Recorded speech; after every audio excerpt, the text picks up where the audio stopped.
To his left, the top goal scorer, Johnson Fisher. And to his right, Cole Deaning on the bench for the Tinners. Lavercombe, Ball, Bell, Law, Palfrey, Jeff Scott, Kinsley Wellings and Marsh. Both teams are in a huddle. Referee's just blowing a little blow of his whistle. Jason Richardson. Alfie joins us alongside co-commentary duty today here on BBC Radio Gloucestershire. Alfie, firstly, Truro, bottom of the table. You think easy 3 points of Forest Green. No such thing, of course, in the National League. Savage would have known that on Boxing Day, but also they're on an OK run at the moment. Yeah, absolutely, and it speaks for itself for their win at the weekend. A 1-0 win over Yeovil, who Forest Green beat 2-0 the week before. So definitely an upward curve for the Tinners, and just 3 points off that safety mark as well. So definitely an upward curve for John Askey's side. Truro kicking off. They're going from right to left towards the really busy South Stand, actually. A few questions about the attendance today. I think people are very much in the festive spirit. I went to the bar to get a coffee, and it was really busy. It was warm there as well, I think helps as Forest Green go down the left-hand side. Referee's going to play advantage and does eventually give the free kick in Forest Green's favour. Tony Babalola getting his shirt pulled in. He was just using his pure strength there to go down the wing. Interesting, no yellow card. It's almost in the first few minutes. Bit of amnesty, but if that was in the 90th, I think it probably would be. Yeah, absolutely. And I think what was more surprising is the fact these referees actually given the free kick, as Tony Babalola had the ball. So I was a bit surprised he didn't give an advantage. He wanted to, didn't he? I think Babalola had nowhere to go. He was forced to the corner, not much support. Free kick to Forest Green. Not really shootable, but they've got the big man Ryan Innes in the box, which they've not had for a good month or so. Tapped in towards the penalty area, can't find Bunker. Whitwell tries to win the second ball, but gets dispossessed, and Truro have a half chance to break. Mendy gets an important shot chance, does Knowles, sing off for Truro throw, but they were player down, Truro. Inea holding his, looks to be his knee, in a bit of pain as well. Didn't see what happened there. Referee saying, does he want the physio treatment? The Truro physios are there waiting. I think he's going to try and see it off. But frantic there from Forest Green. Good ball into the box, and Truro did have that half chance to break. Yeah, it was just Dom Johnson Fisher just pushing down the left hand side here, but it was well intercepted by Tom Knowles, in fact, because Truro really looked threatening there. Yeah, it's all on the attendance. Really busy in the South Stand. It's a bit of a family feel today. Obviously, it's still school holidays. A few couples as well. I think people might have taken their other half there to force them to the football. Riley Lowe down with that throw down the wing. Innes wins the first header, but it goes back. Carner wins the second, and Innes again tries to mop up, but he's not the most convincing of headers. And Innes and Carner completely switch off and leave the ball for each other in their own penalty area. Eventually Forest Green managed to scramble clear, but Truro get the ball back, and Knowles getting a touch onto it, but Truro onto the second ball.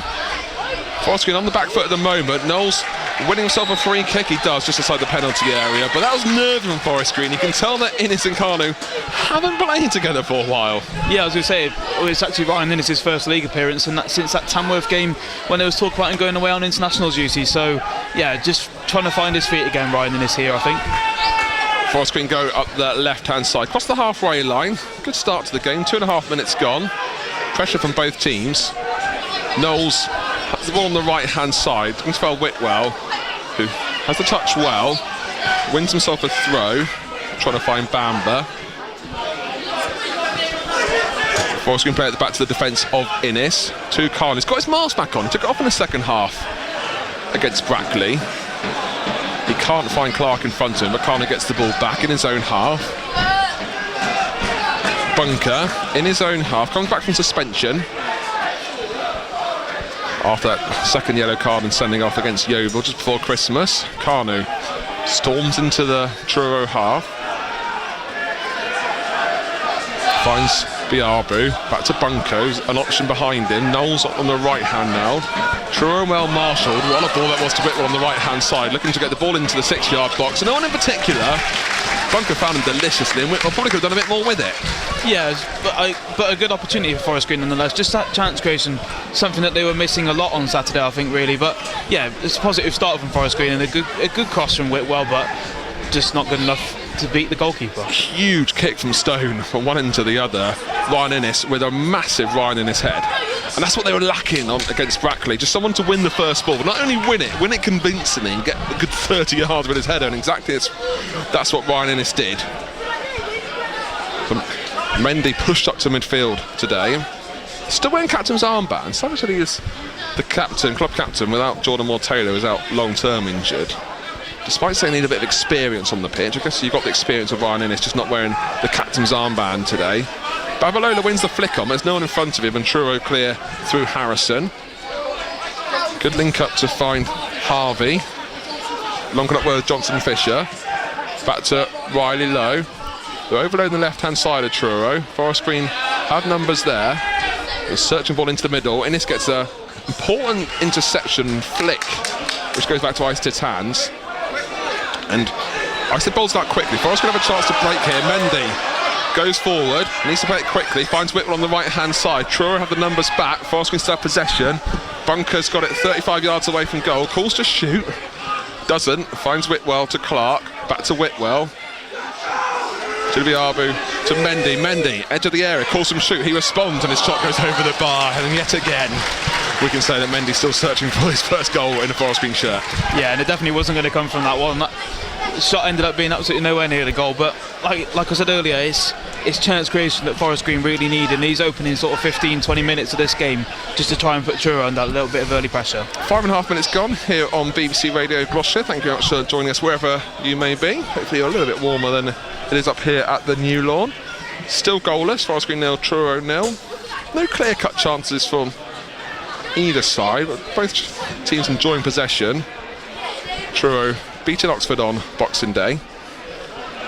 Looking to continue that run. Babalola gets the ball on the right-hand side.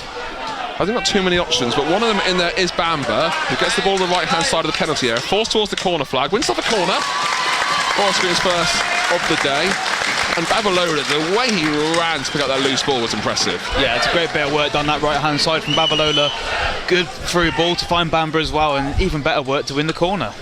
Yeah, he deliberately tried to win the corner. Didn't have any other options. Kicked off the Truro player's shin. The linesman saying put that ball an inch back into the white circle. Truro keeping a man back here. Forest Green former Buskew on the penalty spot. Played in towards the far post. It's a decent one, but can't find a Forest Green shirt. Clark gets the ball back though, edge of the area. Opens up forward and thinks about shooting. There's like 20 players doing the ball in the goal. So recycles through Bunker. Flicks the ball in towards the far post. Can he find Innes, who's still there? He can't. And Truro look to clear. Chance to break as well as Johnson Fisher brings the ball down well. Needs support and it turns up on the right-hand side. And Clark looking to win back possession, but still with Truro. Played down the right-hand side into the box, played across the near post into the keeper's hands, and that was searching for Harvey. And probably one of Truro's best chances. Eistead bowls out quickly. Forest Green bombing up the right-hand side. Savage telling his troops to go forward. Biabu to Mendy. Initial momentum's gone from that break. Truro well marshalled in their shape, and Forest Green forced to pass it along the centre circle. Oh, Knowles trying to thread the needle to Mendy, can't do so, and Truro get the ball back. But that break from Truro, it was good, wasn't it? And Forest Green, I guess it's the first save the keepers had to make, Iceland, his near post. Yeah, absolutely. And Hassani did really well on that right-hand side to beat Clark, cut back inside, find Johnson Fisher, who initially passed the ball out to him on that right-hand side. But yeah, good stop from Harry Eistead as well. Truro have a free kick midway in the Forest Green half. Innes dragging down Tyler Harvey. Trying to look a bit innocent, did Ryan Innes, but certainly did bring Harvey down with a little bit of force.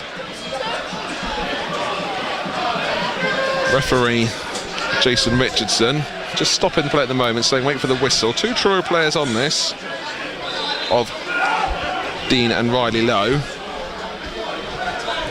Looked to be Dean to take. Clipped in towards the penalty area, a bit of swing on it as well. Forest can win the first, and it's fallen right to Truro there. The chance comes in and it's blocked from Harvey Bunker on the 6-yard line. Innes heads the ball off for a corner, but that was danger from Truro. Yeah, I think it was Anea who took the initial shot there, and there's a good effort and well blocked by Forest Green, but it's a bit of early pressure from Truro. Classic Forest Green, unfortunately, on the way after that performance on against Brackley. Winning the first ball, the second ball not the most convincing. It just fell to Anea on the edge of the D. I mean, that Bunker block on the 6-yard line, which He calls Truro's first corner. Busy off the ball are Truro, but it's yet to be taken in. Forest Green every man back, Claydon towards the near post. Ryan Ennis with a huge header. With Forest Green every player back, as Truro with another chance to put the ball in. Eistedt comes off his line and wins himself a free kick. Referee actually pays advantage, and he bowls it out quickly, looking to get down the right-hand side. It needs to be controlled by Bamber, who does do so well. Finds Knowles on the right. Can he find anyone in the middle? Knowles edge of the penalty area. Stops his run in the box now. Left-footed, plays it across goal. To find Temi Babalolo's first touch was a bit heavy, and it gave Truro enough chance to get rid. Forest Green looks to win the ball back from Mendy, and that was a high boot from Mendy. He's going to get just a yellow for that. A little bit clumsy there because it was very high against Cole Deeming. Yes, that one was dangerously high, I think. And just going back to that chance before, it was a great bit of work from Harry Eistedt to find Tom Knowles very quickly on that right-hand side, but a great cross as well, and Babalola just unable to get his effort away. Yeah, he was unmarked as well, Babalola. A decent first touch to bring the ball down. He could have had a shot. And that high boot from Mendy, if it was in a few levels higher, you've seen a different colour than yellow. But he's going to be playing on a yellow card for a good 80 minutes of the game. 10 minutes gone. Forest Green 0, Truro 0. He's all right, is Cole Deeming, the player with the boot near his face. A few cheers from the Forest Green fans behind the dugout. That was something John Askey said. Free kick by Truro, played long into Forest Green half. Forest Green win the first header and the second as well. Whitwell looks to bring the ball down to find Mendy, who gets fouled in his own half. And Knowles on a right go at the referee for something, not sure what. Didn't seem to be as bad as Mendy's high foot a second ago. You could just tell Mendy then, he knew he was on that yellow card, wasn't he? He was a bit nervy on the ball. Yeah, and I think sometimes that can be an issue as well. If you're nervous about going in for stuff, and you never know whether it could be a bit lackadaisical and giving away another yellow card. But yeah, he's got to be wary, Mendy. He's been sent off for a second yellow already this season.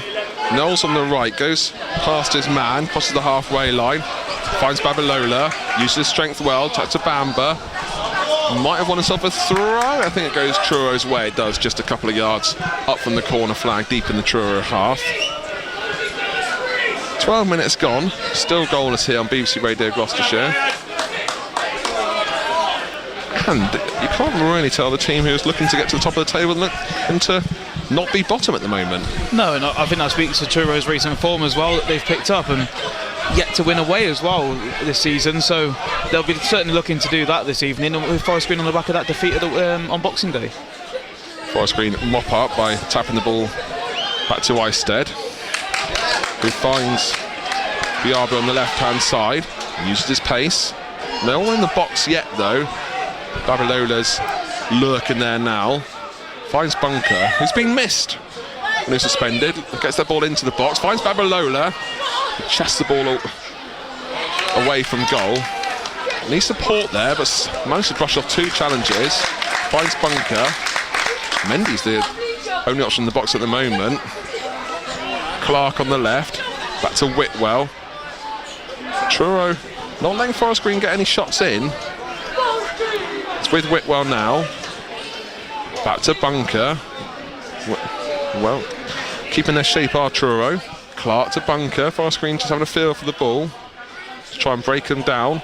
Thread the ball to Whitwell. Take the ball back to Mendy. Touch it to Clark. Didn't want it, but Mendy gets the ball back. Finds Biarba on the left-hand side. Gets the ball in. Half blocked and cleared for a Forest Green throw. And Truro's, their shape's really good. Though Forest Green just can't break them down. They've got the one man up at Tyler Harvey, the rest behind the ball, and they're not letting Forest Green get a sniff. Yeah, we've seen it a lot of times at the new lawn already this season. Teams come in here and playing that low block just to try and keep out a really attacking Forest Green. And credit to Truro, they've certainly done that so far in this opening 14 minutes. Bamber down the right-hand side, got two men on him. One of them gets a touch and goes up for a Forest Green throw. Johnson Fisher doing the defensive duties. Knowles takes the throw in quickly, gets the ball back, left-footed, plays the ball into the area, can't find Babalola. Carnu leaves it for Whitwell, good 50 yards away from goal. finds Clark to Knowles. Again, 10 Truro Mayors behind the ball. Knowles, a long-range effort, it goes well wide for a goal kick. He apologises, Knowles, but gets a ripple of applause that because Forest Green, I guess, need to take their chances. Yeah, and as I've just said about the low block, you know, it's going to be hard for Forest Green to work the ball into the box like they would like to do. So that, you know, a couple of long-range chances might have to be the case for Forest Green this evening. They took that long chance with Knowles, went well wide of the goal, but sometimes Forest Green this season have been guilty of not shooting when they should have done. However, today I don't think they really had a chance to do so because Truro have been so well disciplined. Stone with a goal kick. He's got a long one with him and plays it deep into the Forest Green half. Bunker wins the first header, finds Whitwell, can't find a teammate. Forest Green, by the way, playing in their home kit, green and black. Truro, the ball in the box, played it across the 6-yard area, takes it to ricochet, and Forest Green's trying to scramble clear, but it's still a Truro, lay it back, and Mendy's trying to get a touch away, but still a Truro again. A shot comes in, takes a ricochet, stay for Meisted. Down his right-hand side as Knowles clears for a goal kick, and Forest Green, I guess you can give credit that it's still 0-0, but they were looking vulnerable. Well, it was very nearly a goal-mile scramble there, and I think it was Asani who put that shot in towards Eisted, and a brilliant save from the Forest Green goalkeeper, as that could have gone absolutely anywhere. But Forest Green, they had the players back, they were putting their hearts on the line, they were diving in, but it just kept falling to Truro. Knowles is down injured. He's off the pitch. He might have a little roll onto it now, Knowles. He knew what he was doing there. Referee saying roll the other way. But he's on the pitch by a couple of millimetres. It's tricky because he's in the run-off area, isn't he? He's now been rolled off the pitch, but if Truro attack and he stays there, he's in the danger zone. But it's going to be a Forest Green goal kick. Eisted knows his team are coming down to 10, so he's going to take his time with it. And technically, I think the referee should either push Knowles further away from the pitch, or don't restart the game. But as it is, Forest Green are down to 10. Babalola finds Clark on the left-hand side. Knowles still getting treatment. It's with Clark, though. Taps to the left. And Forest Green's half called the handball from the Boyabi's cross into the box. Not given by the referee. And Forest Green get the ball back, though. Although Jilly Boyabu can't bring the ball down, and Truro clear. Straight to Harvey Bunker, though. Finds Whitwell. Again, Truro going to their shape. Bamba on the ball on the right-hand side. Forest Green still down to 10 after Bamba sees that ball off for Truro throw, being hassled by 2 Truro players. Knowles back on. They're back up to 11. Looking a little bit lame is Knowles. Trying to run it off. Is it his knee, calf sort of area?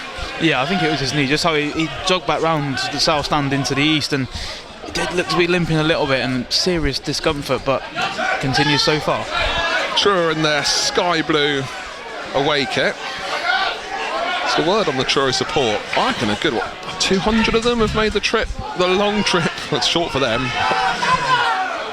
Up the A30 and M5. Knowles tracks back and wins the defensive header to find Bunker, who takes the ball convincingly past Naya. But yeah, I know it's one of the shortest trips for the Truro fans, but we've seen clubs with a far less distance to travel bring less than Truro tonight. Credit to them. A few of them in fancy dress there, I think, on the far side. There are a few of the Mario brothers there. Mario and Louise, you can see. Yeah, I think so. Clark back to Carnu. Knowles on the right seems to be okay. He was screaming forward before he can play it down the left. Savage looking a bit frustrated. Bunker crosses the halfway line. It's just congested, isn't it, for Forest Green? They need to try and stretch it a bit. Knowles might do that right now. Forced to go back though, and the ball goes off for a Forest Green throw. Didn't look like Knowles might have got the last touch onto that, but the assistant referee gave it Forest Green's way. John Askey having a word with the fourth official. I think a maybe justified word about that. Yeah, I was a bit surprised to see that go the way of Forest Green as well. Babalola links up with Mendy, puts the ball into the box. Truro don't clear it too convincingly, and Riley Lowe can't get a decent touch onto it. It trickles up for a Forest Green throw. Might be Knowles' long throw territory this, you know. but he takes it quickly to Whitwell, edge of the box, finds Mendy, flicks it towards the far post looking for Biabu. And here the calls a shoot around for Forest Green. Mendy's playing quite advanced today, isn't he? I think we're looking to see him in a more of a defensive role, but he's been popping up in the penalty area a fair bit today. Clark finds Mendy. Well, he's been given a bit of freedom, Mendy. Finds Babalola in the box, who can't find Mendy with a return. Babalola holding the ball up well. And Forest Green just continuing to put the possession stat their way. Knowles finds Mendy. I think he's given a bit of free rein today as Mendy. 40 yards out, ball at his feet, looking for options. Again, there's a wave of sky blue in front of him. And Kanu finds Bunker. Clips the ball over the top. Just trying different options there, Forest Green, because again, Truro's defence is really well set up at the moment. Babalola brings the ball down well, powerfully finds Mendy. Clips the ball to Bamba on the right hand side. Can't win the first header, and Truro managed to clear. Back to Bunker. I think the pressure's building for Forest Green. They go back to Innis, so a few groans around us. 21 minutes gone, still Forest Green 0, Truro 0. But Alfie, again, credit for the Truro defence. Yeah, absolutely, and just as Forest Green are about to break, actually. And here comes Whitwell at the edge of the area, calls him to shoot, does just that, goes into the hands of Aidan Stone. Probably the first save he's had to make. I think it is, yeah. It's a decent effort from Harry Whitwell, but just straight at the goalkeeper, and nothing they can really do about that. But yeah, like we were just saying, credit to the Truro defence as well, because Forest Green are being forced into these kind of shots from range, because at the end of the day, they cannot work the ball into the box. They're turning a bit of a press on a Forest Green as Truro build up from the back. And do well to find Deaning, who goes on forward. Suddenly there's blue shirts everywhere in the Forest Green half, but Truro go back, gives Forest Green a chance to maintain their shape. 21 minutes gone, still goalless here. Have a look at scores elsewhere shortly in the National League with Alfie after this attack from Truro. Going down the left hand side, Innis wins an important flick on there. Can he find Whitwell? He can't. It's intercepted well by Riley Lowe. Goes past a couple of challenges. Taps to the left of Johnson Fisher. Johnson Fisher by the corner flag. Plays it back to the unmarked Naya. As Truro have a feel for it down the right hand side with Oxlade Chamberlain. And looking to find Deeming. Deeming with the ball into the 6-yard box, clutched by Eisted. Who looks for options. He puts his hand to his side there, saying, well, where am I supposed to bowl it out to? There's Knowles, and we might have a chance of breather to have a look at those scores elsewhere, Alfie. Yeah, absolutely, and it's Aldershot 2, Wheelstone 1, Bournemouth 1, Solihull 0, Southend 1, Sutton 0, Tamworth 0, Halifax 1, and the last one is Woking 0, Braintree 1 as the goal so far. There might be a goal in the Rochdale-Hartlepool game, just gone in. We'll have a little refresh of our screens there and have a look shortly. It's still 0-0 here at the New Lawn. Savage, of course, did right off Forest Green's title chasing chances on Boxing Day. And looking at Rochdale, of course, with 3 games in hand. But there's been a goal at Rochdale. Yeah, and it's Hartlepool who are leading up at Rochdale. An early goal from Maxime Cousin. So it's Rochdale 0, Hartlepool 1 there. Means nothing though, Forest Green. Forest Green still goalless here. Means nothing if those results elsewhere. Forest Green don't come away with 3 points here. Whitwell can't spread the ball down to the right hand side to Bamba. Just the stadium's internal lights go on. The floodlights are still on, but the lights in the stand go off as Truro go down the left. Mendy gets an important touch against Johnson Fisher's break. Johnson Fisher still with ball at his feet. Well marshalled by Mendy off for Forest Green throw. That game for Rochdale.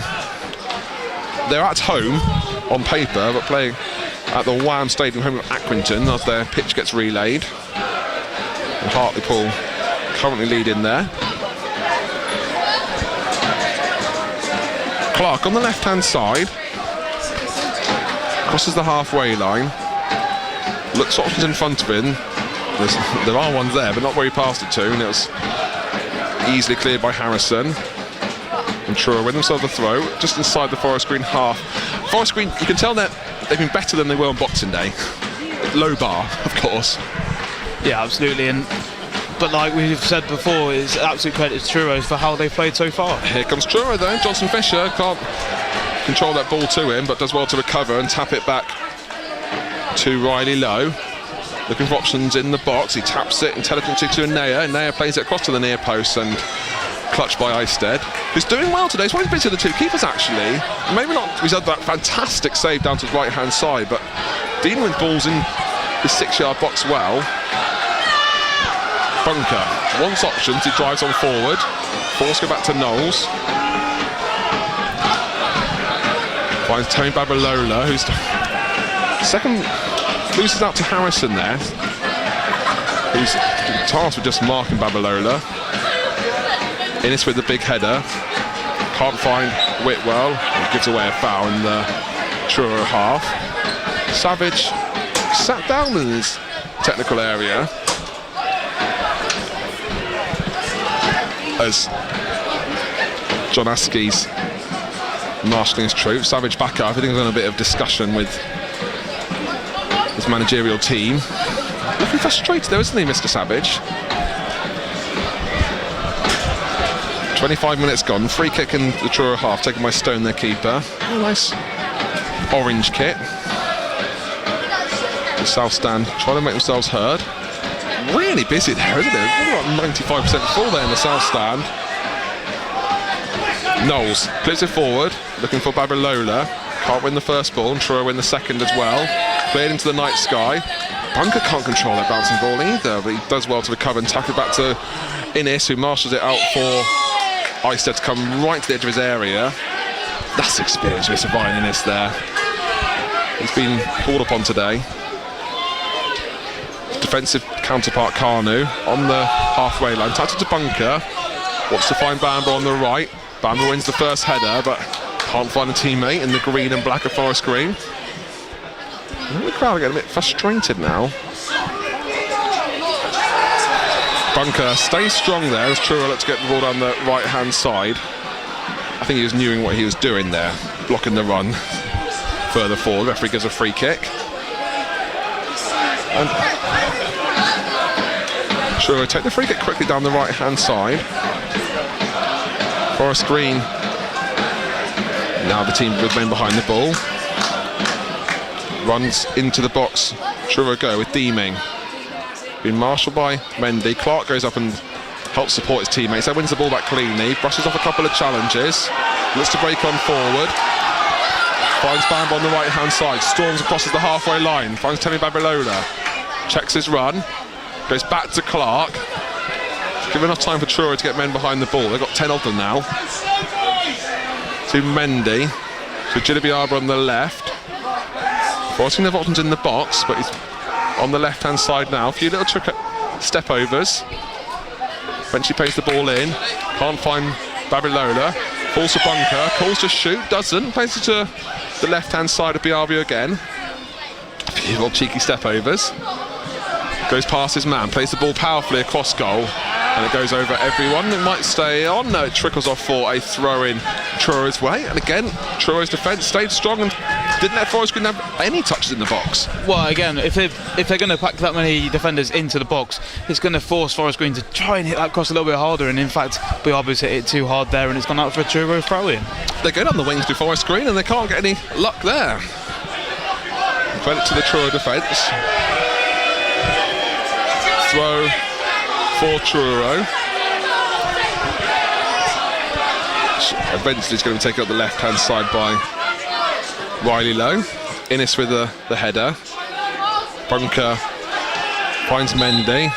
Gets taken down late, does Bunker. Savage wanted advantage then, but Babalola had a touch on the ball. No one near him though. His referee brought the play back. Carney to Bunker. In his own half, finds Knowles. To Bamber on the right. Cuts inside two players, goes towards the penalty area. Good tackle that is from Truro and Will Dean. And we'll have another look at his goals elsewhere shortly. In particular at the Wham Stadium, where Rochdale playing their home game officially. 1-0 down to Hartlepool. There's been another goal there, Alfie. Yeah, and it's Hartlepool 2-0 now through Luke Mendy intercepts. Good Forest Green making the most of that as well. Babalola finding the penalty. Goes to on goal. Tries to get past the keeper. and wins himself a corner instead again. Truro's defence stays strong. Yeah, it's a great interception. I can't work out who the defender was that intercepted it from Babalola there, but a great bit of work, as it looked like he was absolutely through on goal there and could have put the Forest Green ahead.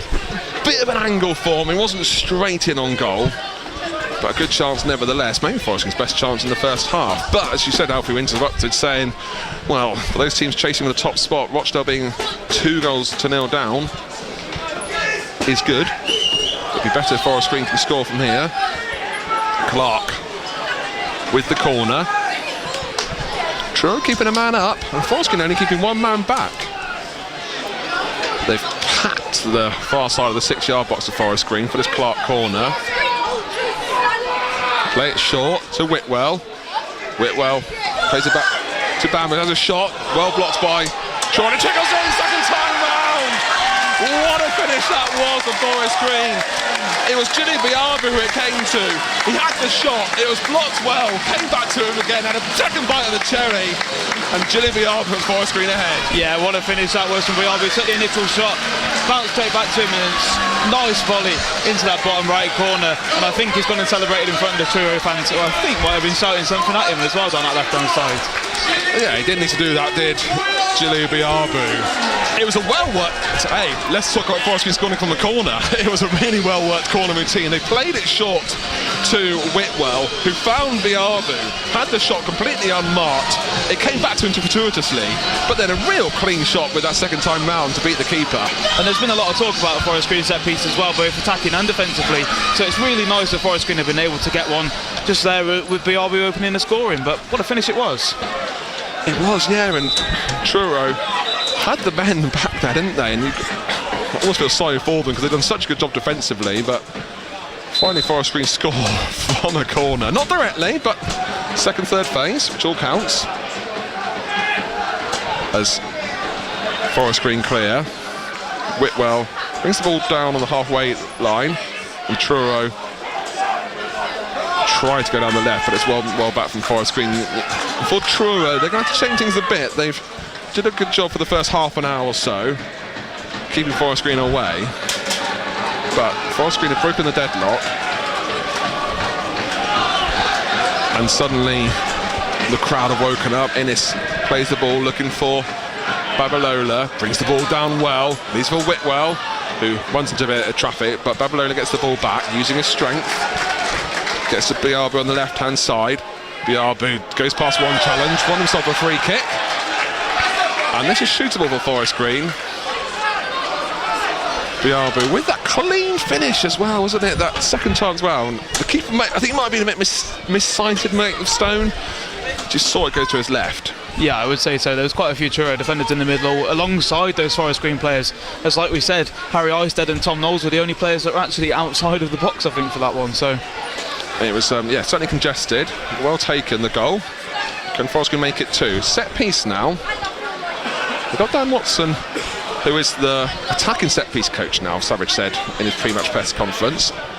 Well, it worked well today from the corner. What can they do from this free kick? 30 yards out, one innings over it.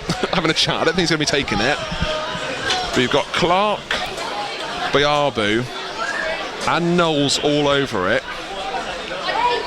4-man wall of Truro. Bunker's having a chat as well.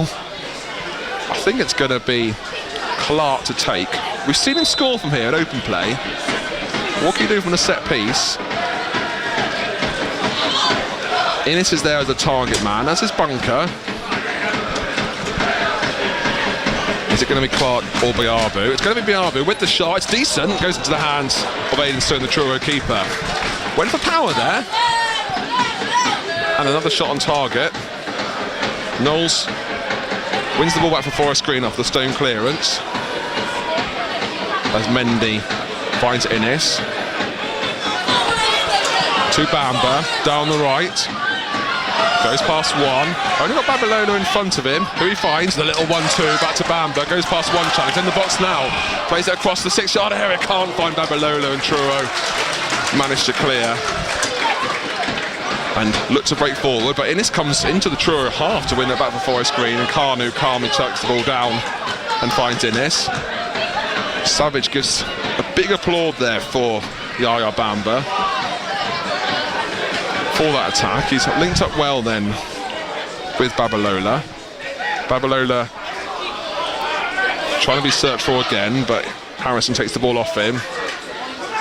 And Truro switch to the left-hand side. Knowles with an important touch on that because Johnson Fisher had space. Johnson Fisher does get his second time round though.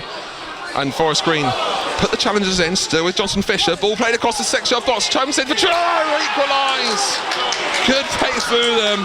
Demon, I think, might have got the last touch. He goes towards the corner flag.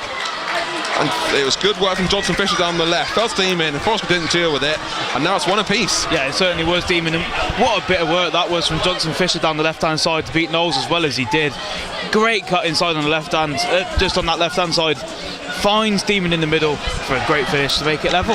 Tackles were flying in as well. Knowles tried to get one in. I think it was at Bunker as well, tracking back to try and get a touch in as well. It's played across the penalty area, fell to Demon, 12 yards out. You expect him to score then, he's unmarked, and he did just that. And fair play to Truro, they've drawn level. Well, I was just about to say that Forest Green looked like they'd sparked into life after the goal as well, and credit to Truro for fighting straight back and getting one pretty much instantly. They were looking good with Truro, they have been on game. Good ball to the left-hand side. Johnson Fisher did all the hard work. And you could see him there. Knowles had a chance to intercept, put the challenges in as well. They were flying in with the challenges for Forest Green. But Forest Green have conceded. Knowles crosses the halfway line. Goes back to Bunker, to Whitwell. Still 36 minutes gone, still a fair bit of this first half to be played. It's Forest Green 1, Truro 1. Mendy, midway in the Truro half. Turns to Clark on the left. Clark going down the left-hand side. Finds Bunker. 40 yards away from goal. Flicks it towards goal. Wins off a corner then. There was a searching ball looking for Yaya Bamba. And Truro went safety first, setting up for a Forest Green corner. They scored from their previous one. What can they do from this down the right-hand side? Truro again keeping a man up. It's going to be another corner for Forest Green. Ryan Ennis there on the penalty spot. Forest Green forming two queues, which they split just as the corner's taken in towards the near post. Truro get the first touch and clear. Can they do something with the man up at Johnson Fisher? They can't because Knowles takes the ball off him and calmly plays it back to Isted. Not the best corner from Forest Green. Not really beating the first man. As Forest Green recycle again through Bunker.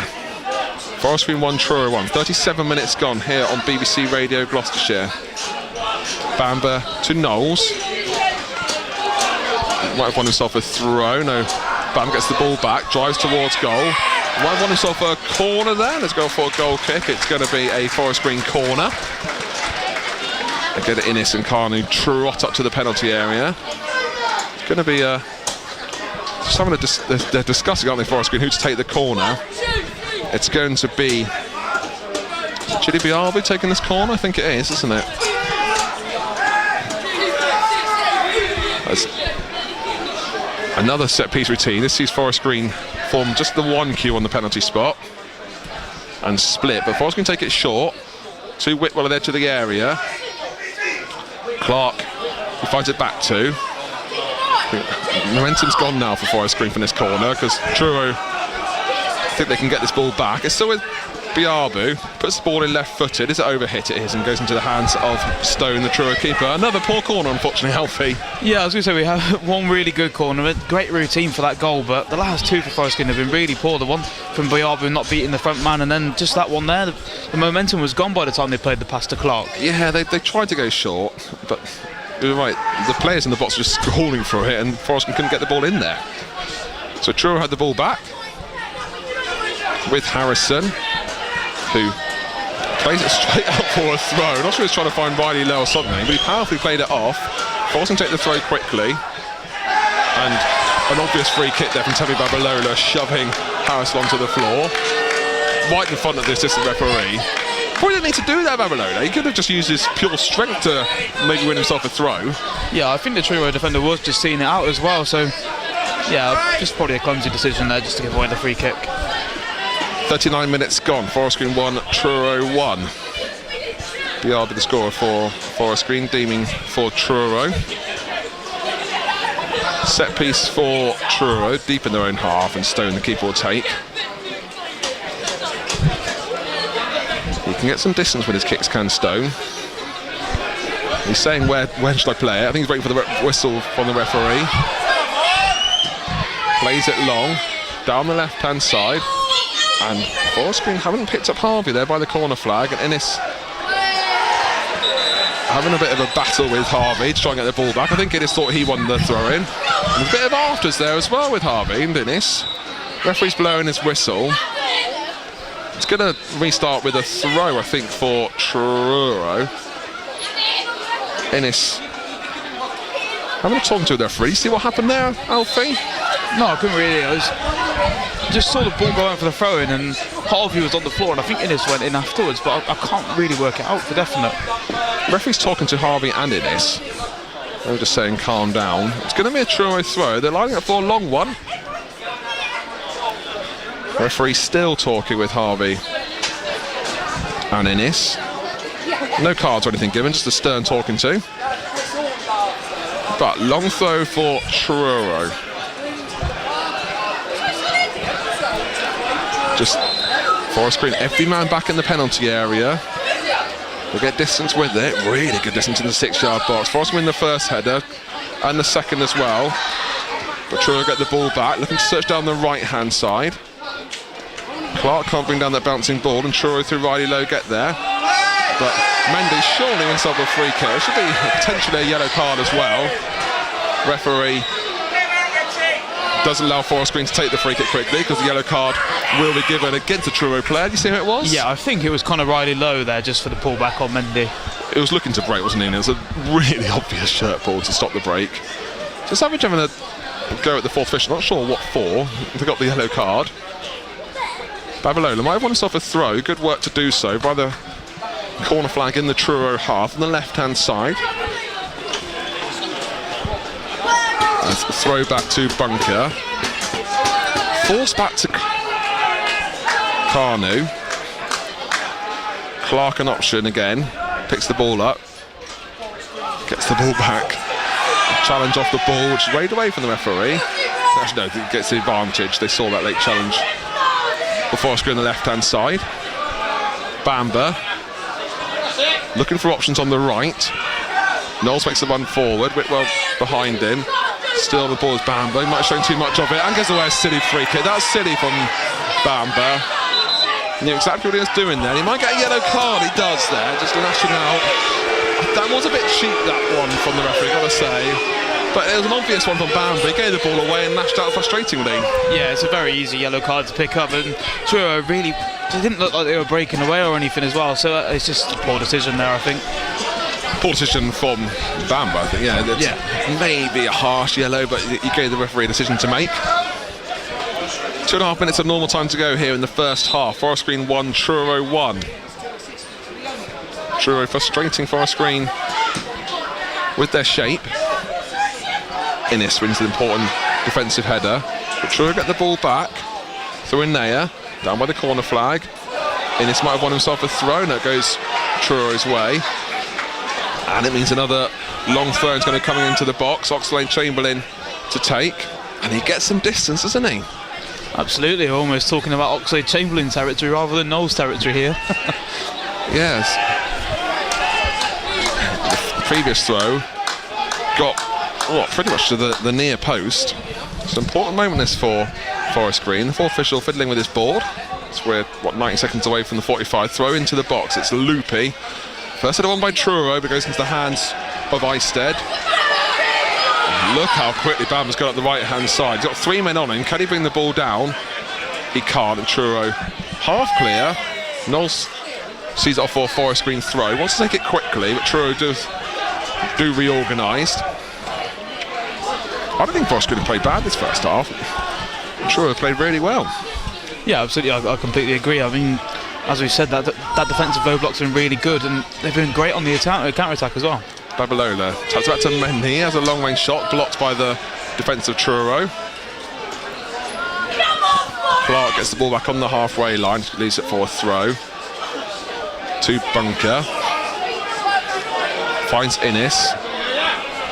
Taps it to Mendy. Didn't want it there, Mendy. Bit of a hospital pass, but he does well to recover and get there.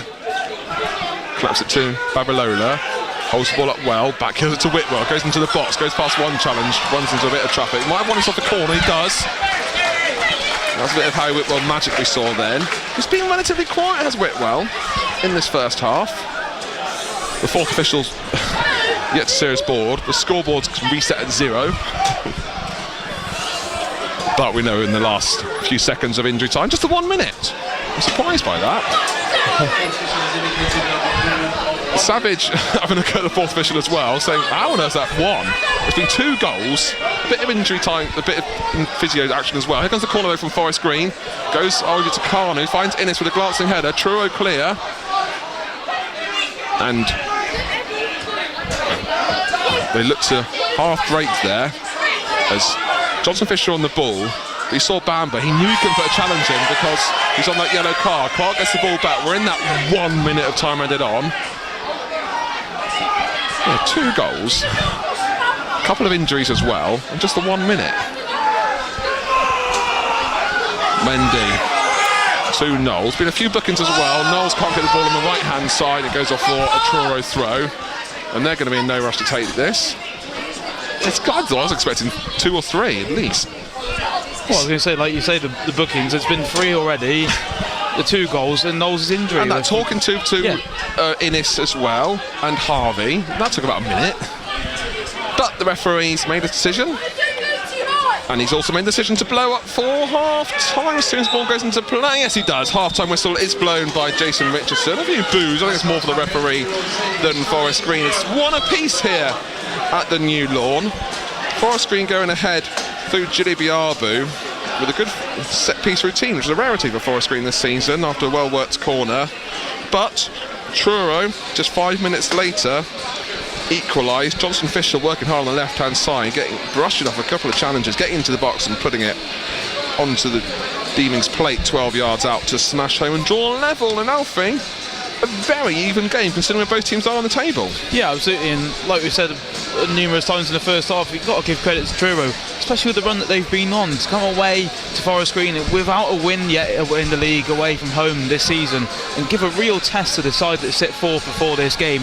It's testament to John Askey's side, but I mean, credit to Forest Green as well, because they've been very good on the break. That goal itself was brilliant, but yeah, I just wonder whether second half anything will change with Yaya Bamber and Lark Mendy on the booking, but I think Forest Green have done alright so far, to be honest. Savage having a bit of a chat with the referee as they go down the tunnel. Paul Furley back in the studio will give you the score updates across the National League shortly, but with Rochdale losing, I think Boreham Wood are currently the team at the top of the league, so it's very much all to play for both tonight and in terms of the league table. 45 minutes of football still to go. Forest Green do have options on the bench, of course, but as it stands at half-time, it's Forest Green Rovers 1, Truro City 1. Match night. BBC Radio Gloucestershire. Billy Hunt and Alfie Ryan, your commentary team at the New Lawn, will get you across those scores very shortly. 2 days to go. You cannot trust anyone. That's a bombshell. I don't know how that's going to play out. Happy new traitors. This is twisted. I have both the Jekyll and the Hyde personalities. My heart is absolutely coming out of my chest. Let me go to the dark side. The new series of The Traitors starts Thursday night at 8 on BBC One and iPlayer. And this is BBC Radio Gloucestershire and it's match night. I did enjoy Celebrity Traitors though. Hadn't got into Traitors before. Now I might be hooked after the Celebrity Traitors. Can't believe Joe Marler didn't win though. Still gutted that Joe Marler didn't win Celebrity Traitors. Let's get you some football scores, shall we? Let's go through the Premier League just because a few games in the National League still playing at the moment, whereas the Premier League's all over the place, as it often is. Half-time, Burnley 1, Newcastle 2, Chelsea 2, AFC Bournemouth 2. Over 10 minutes of stoppage time at Stamford Bridge in that game. Nottingham Forest against Everton was already at half-time well before. It was a 7:30 kickoff like the previous two. but they're underway in the second half. Nottingham Forest 0, Everton 1 is the latest there, 3 minutes into the second half. They're at the break at the London Stadium. West Ham 2, Brighton 1. And then in the 8:15 kickoff, so around about 20 minutes gone, between Arsenal 0, Aston Villa 0 and Manchester United 0, Wolves 0. Rob Edwards' Wolves, we should say, these days, shouldn't we? Right, let's turn our attention then to the scores in the National League. These are the latest scores in some cases then. Aldershot 3, Wealdstone 1. Second minute of stoppage time there. Altrincham 0, York 1 is half-time. Altrincham down to 10 men, having had German sent off. York didn't break through Newby, though, until the 42nd minute. Good 20 minutes or so after German saw red. Boreham Wood 2, Solihull 1 at the break. Boston 1, Brackley 0, also at half-time. Carlisle 1, Morecambe 0. Fifth minute of stoppage time at Brunton Park. Forest Green 1, Truro 1, you know all about. Rochdale 0, Hartlepool 2, 32 minutes gone at the Wham Stadium, so delayed kick-off there. Scunthorpe 1, Gateshead 0, 44 minutes gone. Southend 1, Sutton 0 at Roots Hall at half-time. Tamworth 0, Halifax 2 at the break at the Lamb. Woking 0, Braintree 1 is a half-time, and they're still going at Hewish Park. Yeovil 1, Eastleigh 1. Former Forest Green loanee of the second half of last season, Luke McCormick, on target for the Glovers. So, the National League table in the as it stands at half-time in some of those games, but not all. At the moment, Boreham Wood would go top if things stay as they are. They'd have 53 from 24. York would be second, 52 from 24. Rochdale third, 52 from 22. So 2 games in hand on the 2 teams above them. Carlisle would then go up to 4th, 52 from 25, and Forest Green would slip another place. They'd be on 50 points from 25 games. Below Rovers, Scunthorpe would be on 49 from 24. So actually that's a game in hand on Forest Green as well. Forest Green really need to win tonight to stay in contention for those upper places, don't they? Southend, a little bit of a gap to them in 7th, 41 points from 23 games they would have if things stay as they are. Then below the playoff places, Halifax on 38, Hartlepool on 37, Solihull on 34, Woking and Wealdstone both on 32. That's the top half of the table. Let's give you the bottom half. Reading up from the bottom, Gateshead going to the foot of the table, 19 points from 24 games. Goal difference minus 29. Going above them as things stand, Truro would also be on 19 points from 25 games, so having played a game more, but their goal difference is better than the Heeds. Truro's is minus 21 as opposed to minus 29. Above both of those 2 teams, Morecambe, 20 points from 25 games. They've caught up all their matches in hand from their delayed start to the season. It's then Brackley dropping into the bottom 4, 23 from 24. On goal difference below, Sutton, who would be out of it, 23 points from 24 games as well, but goal difference minus 10 as opposed to Brackley's minus 14. Aldershot also on 23 points from 25 games, their goal difference minus 9. Then above them, reading up, Braintree 24, Altrincham 26, Yeovil, Boston and Eastleigh all on 28 points. Tamworth all on their own in 13th on 31 points. That's the as it stands table. I give you the health warning as always.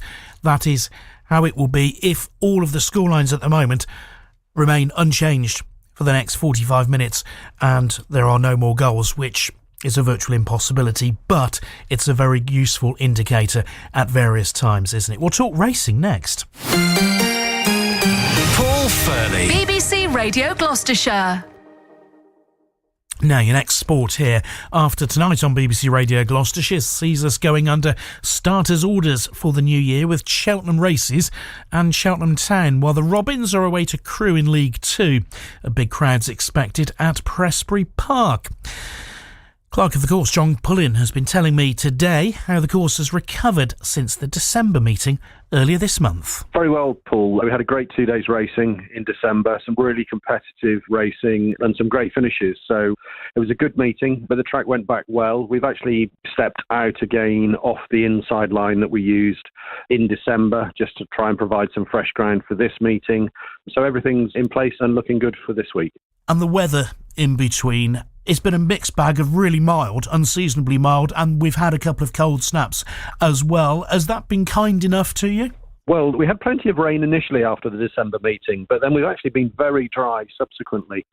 And most unusually for this time of year, we actually did a little bit of selective watering yesterday just to maintain the good ground that we've got. We had started to dry back quite a bit, and I just felt that given that we've got a dry forecast ahead of Thursday, we've got a very small window of opportunity to do some watering yesterday. So we took that opportunity and just did some selective watering just to maintain that good ground. But certainly unusual to be doing that at this time of year. And what's expected for New Year's Day? Because the speculation of temperatures dropping, presumably conditions will be colder further north you go. Will Cheltenham escape? Yeah, certainly we're expecting a frost this evening. Air temperatures down to -2, and it'll be colder at ground level. And we get back up to sort of +4 during the day tomorrow. And then actually tomorrow night into New Year's Day isn't quite as cold. So we've got frost covers down on takeoffs and landings and the vulnerable areas. And if the forecast is correct, and that does indicate that we'll have positive air temperatures right from 6 a.m. really on New Year's Day, then we shouldn't envisage any problems for racing. So no need for the frost sheets then?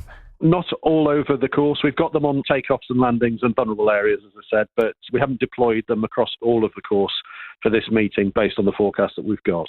And in terms of entries, how happy are you? It's exactly the same number of declarations as last year, so very pleased. We've got the 59 and looks to be some good racing, some competitive stuff. The Relkeel, the Dawn and Engineering Relkeel Grade 2 hurdle, looks a nice race, as does the Betfair handicap chase over 2.5 miles. Those of your listeners that follow the racing here at Cheltenham will know that we have this run of 2.5 mile handicap chases right from October through to this meeting, and this race looks another competitive race again.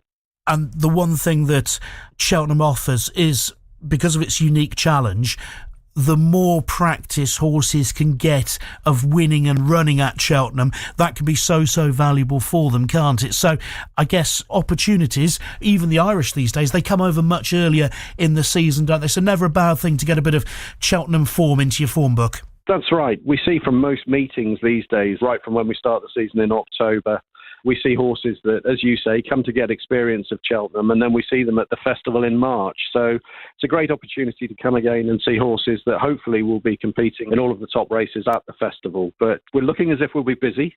Over 30,000 expected on Thursday. So the message is very much get here early. People do like to leave it late on New Year's Day, so very much hope that people can get here early. There's plenty going on if you're bringing the family. The Gruffalo is making an appearance. We've got mini golf. We've got all sorts of things going on in the family fun zone. So plenty to entertain the children if you're bringing the family along. So the message, as I say, is get here early. Because this meeting, probably more than any other, attracts the locals, doesn't it? And all right, you've sold 30,000 tickets, but there will be some people who wake up and think, my hangover's not as bad as I thought it would be. The weather's okay. Let's go racing. And you've got to leave plenty of time if you're going to do that, haven't you? That's right. It's great to get that very much local crowd, and it's a fixture that we all enjoy hosting here as a team for that very reason. So tickets will still be available. It's a dry forecast, which we don't often get, and it's actually a bit milder than certainly tomorrow, and after racing on Thursday it gets cold again. So it's probably the best day of the week to get out and about. So I'd urge people to come and have a great day with us.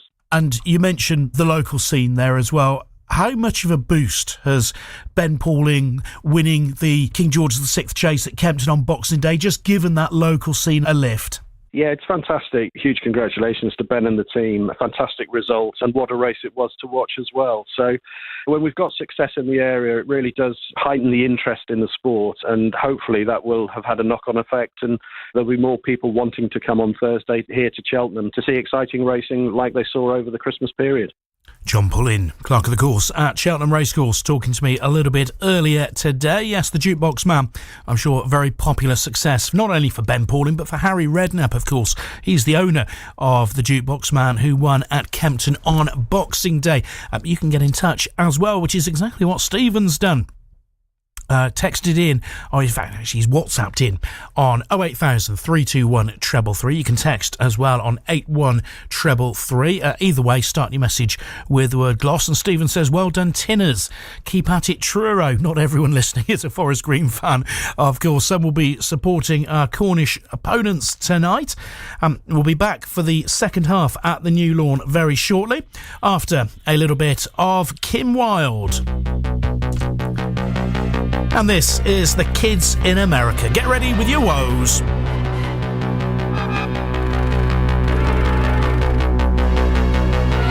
Looking out a dirty old window, down below the cars in the city go rushing by.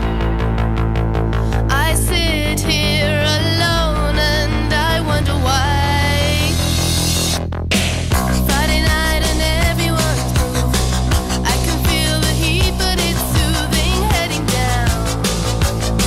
I search for the beat in this steady town. Downtown the young ones are going. Downtown the young ones are growing. We're the kids in America. We're the kids in America.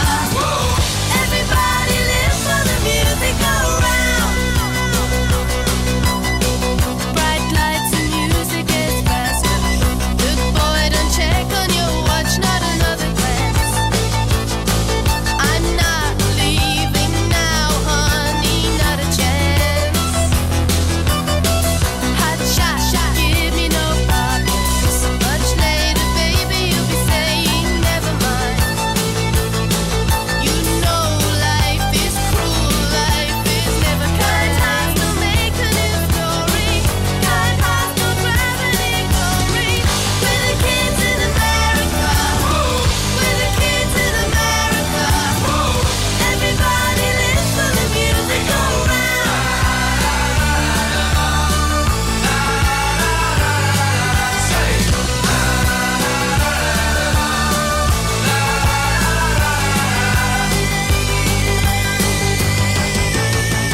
Come closer, honey, that's better. Got to get a brand new experience, feeling right. Oh, don't try to stop, baby, hold me tight. Outside a new day is born. Outside suburbia is sprawling everywhere. I don't want to go, baby. New York to East California. There's a new one coming, I warn ya. We're the kids in America. We're the kids in America. Everybody lives for the music around.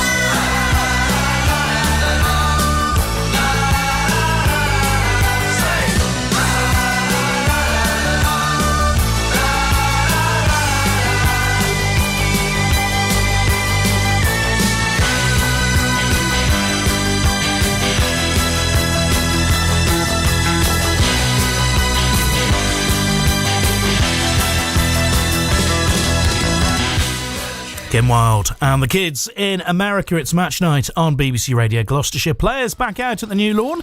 Can Rovers find a winner in the second half? Let's return you to Alfie Ryan and first, Billy Hunt. Thank you very much, Paul. A couple of changes for Forest Green at half-time. Bamber has been subbed off on a yellow card. Maybe not a huge surprise. More of a surprise is Abraham Carnu subbed off as well. So comes on for Forest Green, Nick Horton and Trey Pemberton, which means Mendy's going back into the centre-back role on a yellow card, which makes Forest Green a bit vulnerable.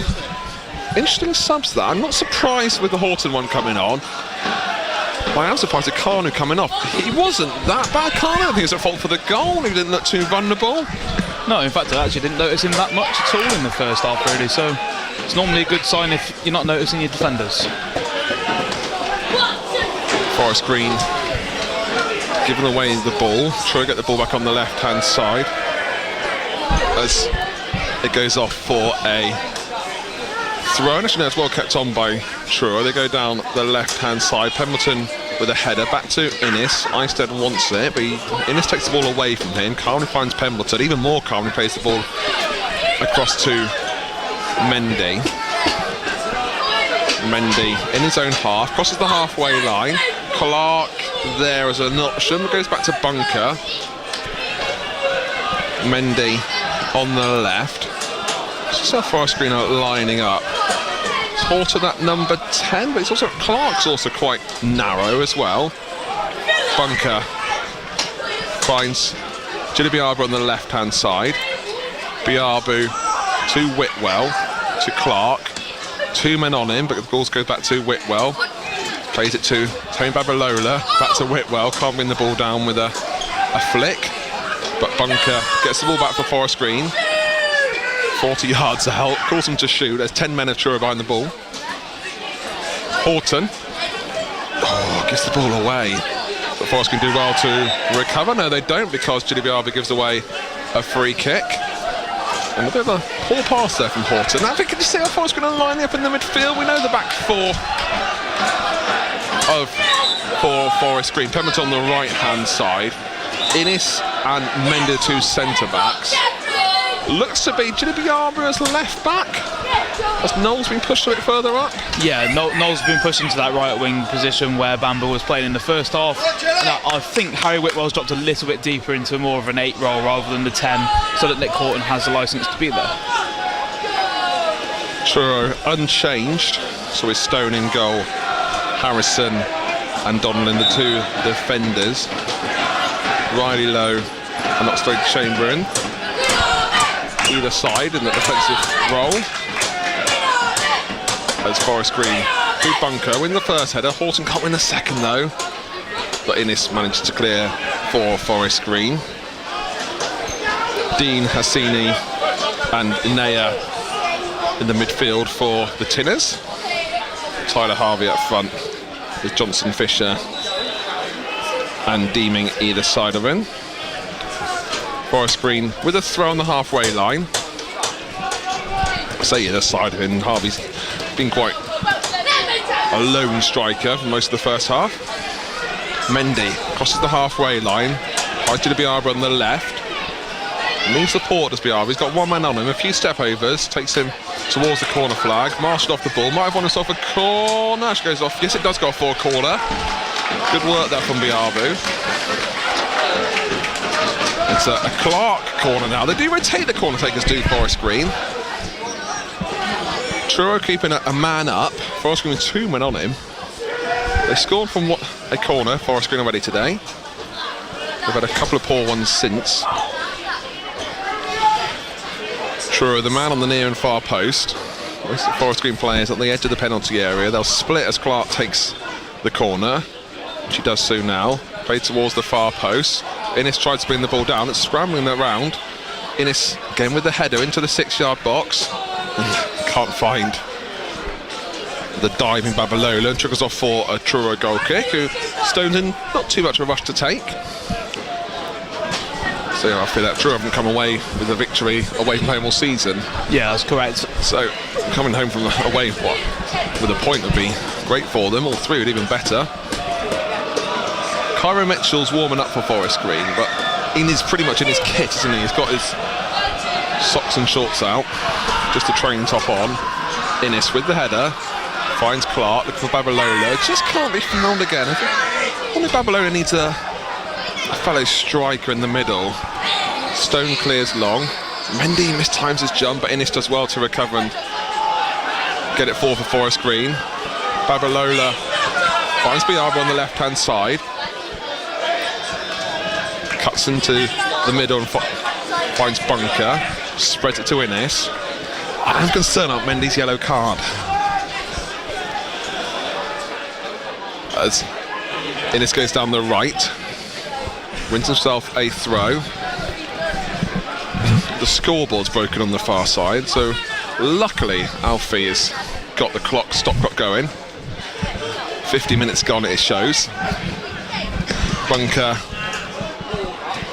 finds Clark to Whitwell. Truro maintaining their shape well, looking impressive. Bunker taps to Mendy. Mendy wants to go forward, finds Babalola, taps to Clark. Tubiaba on the left-hand side. Needs support in the box, maybe, and get the ball in. He can't go anywhere at the moment. It's been well marshalled from the Truro defence. Goes to the edge of the box. Might have a shot, you know. He doesn't. He finds Whitwell to Mendy. Finds Clark on the left-hand side now. To Horton. To Jilibiabu. Wins off a free kick there to the area. Good outcome for that from Forest Green, because again they were struggling with the shape of Truro. Yeah, and it's a very good opportunity as well, just on that left-hand side of the box. Probably, a couple of yards away from the edge of the area, so good chance for Forest Green here. It's Forest Green Rovers 1, Truro 1 here on BBC Radio Gloucestershire. Free kick to Forest Green, not shootable. It's on the side of the penalty area, on the Forest Green's left-hand side of the pitch. They've got Ryan Innes there as an aerial option. Clark and Biabu over the ball. Horton's unmarked on the edge of the area. I don't want to do that. It's going to be Clark. Takes it in towards the far post. And what was that? Because it was straight out for a goal kick. Nowhere near anyone. I don't think that was part of the set-piece routine. There's a player down for Truro who's doing his shoelaces up. Might need some physio treatment. And just chance for Truro to eke away a bit of the clock. The referee's saying none of that, sir. And Truro temporarily down to 10. Is there issues with the Donnellan's boot, maybe? I know that's Stone's going to take a while to take this goal kick. Alfred, that wasn't the best free kick from Clark or Forest Green. No, I was struggling to really tell whether it was a cross or a shot, really. It was neither, I think. It was just straight out into the south stand crowd, and absolutely no danger for Aidan Stone in the Truro goal. Babalola can't be found. Bunker challenging for the second ball, doesn't win it, and Truro go over the top.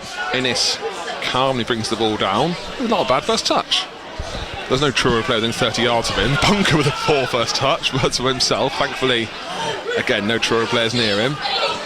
Whitwell crosses the halfway line, goes past one challenge, plays it forward to Pemberton, who can't be found from that ball. Truro sit off for a Forest Green throw midway in their own half, clear into the night sky. Truro back up to 11. Pemberton back to Bunker. Cross into the box is charged down, goes back to Innes. Truro with every man back behind the ball. Bunker searching in, a diving clearance from Truro. Forest Green commit to numbers forward. Truro play it long, but Innes wins that header. He's been impressive starting days, Ryan Innes.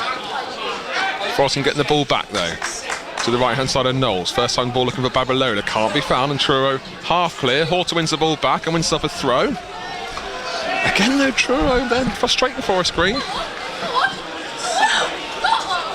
Whitwell, 35 yards away from goal, taps it back to Mendy. Goes past one challenge, edge of the D. Might have a shot here, you know, Mendy. Stops his run, says it's a Knowles. Knowles in the air, plays his shot, forced the save from the keeper. And sees it off for Forest Green corner. Good chance from Forest Green.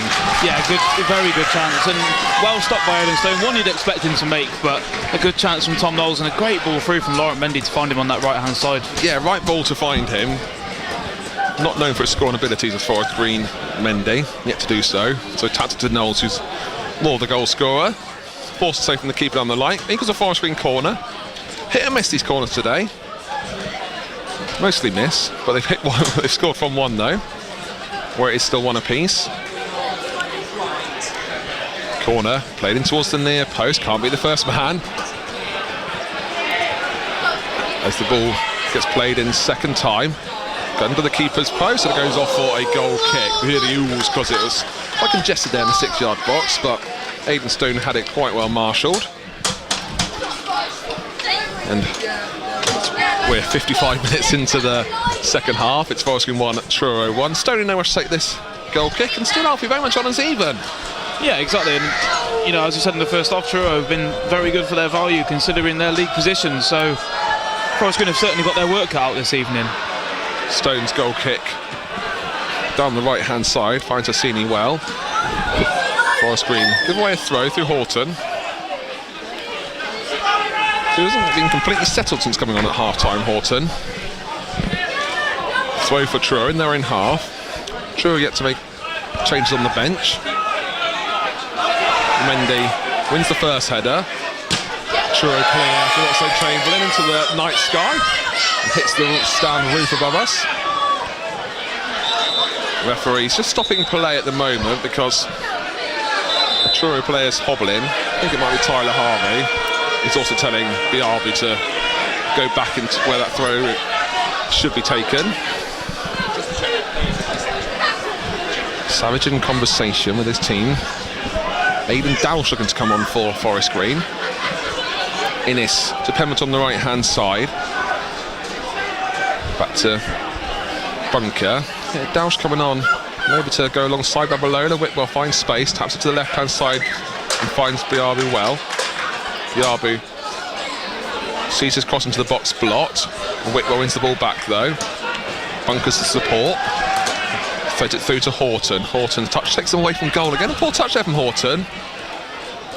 And Truro look to clear. Mendy tracking back. Brings the ball down well. But second touch gets the ball away. And out of nowhere, Truro have a throw in. And we know there can be a threat with also Chamberlain long throw.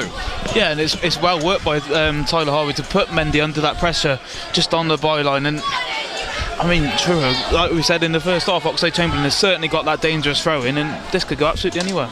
Yeah, a bit of an unforced error there, really, from Mendy. The Oxlade-Chamberlain throw coming. Dowsh ready to come on. Forrest got to defend this first, though.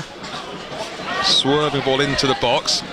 Mendy wins the first header, but Horton can't win the second. And Truro play it down the left-hand side. Forest Green working hard to try and get the ball back, but still with Truro, the ball at the feet, searching ball into the block. Isted comes and Isted clutches it well. And Dowsh coming on, as is Kenji. So Forest Green made a double change at half time. Looking to make a double change now. Whitwell claps it, taps to the left hand side. Biabu's got space. Clark's making a run in the middle. Bunker's behind him, finds Clark in the area. Plays it back to Biabu. Truro again, so well organised defensively.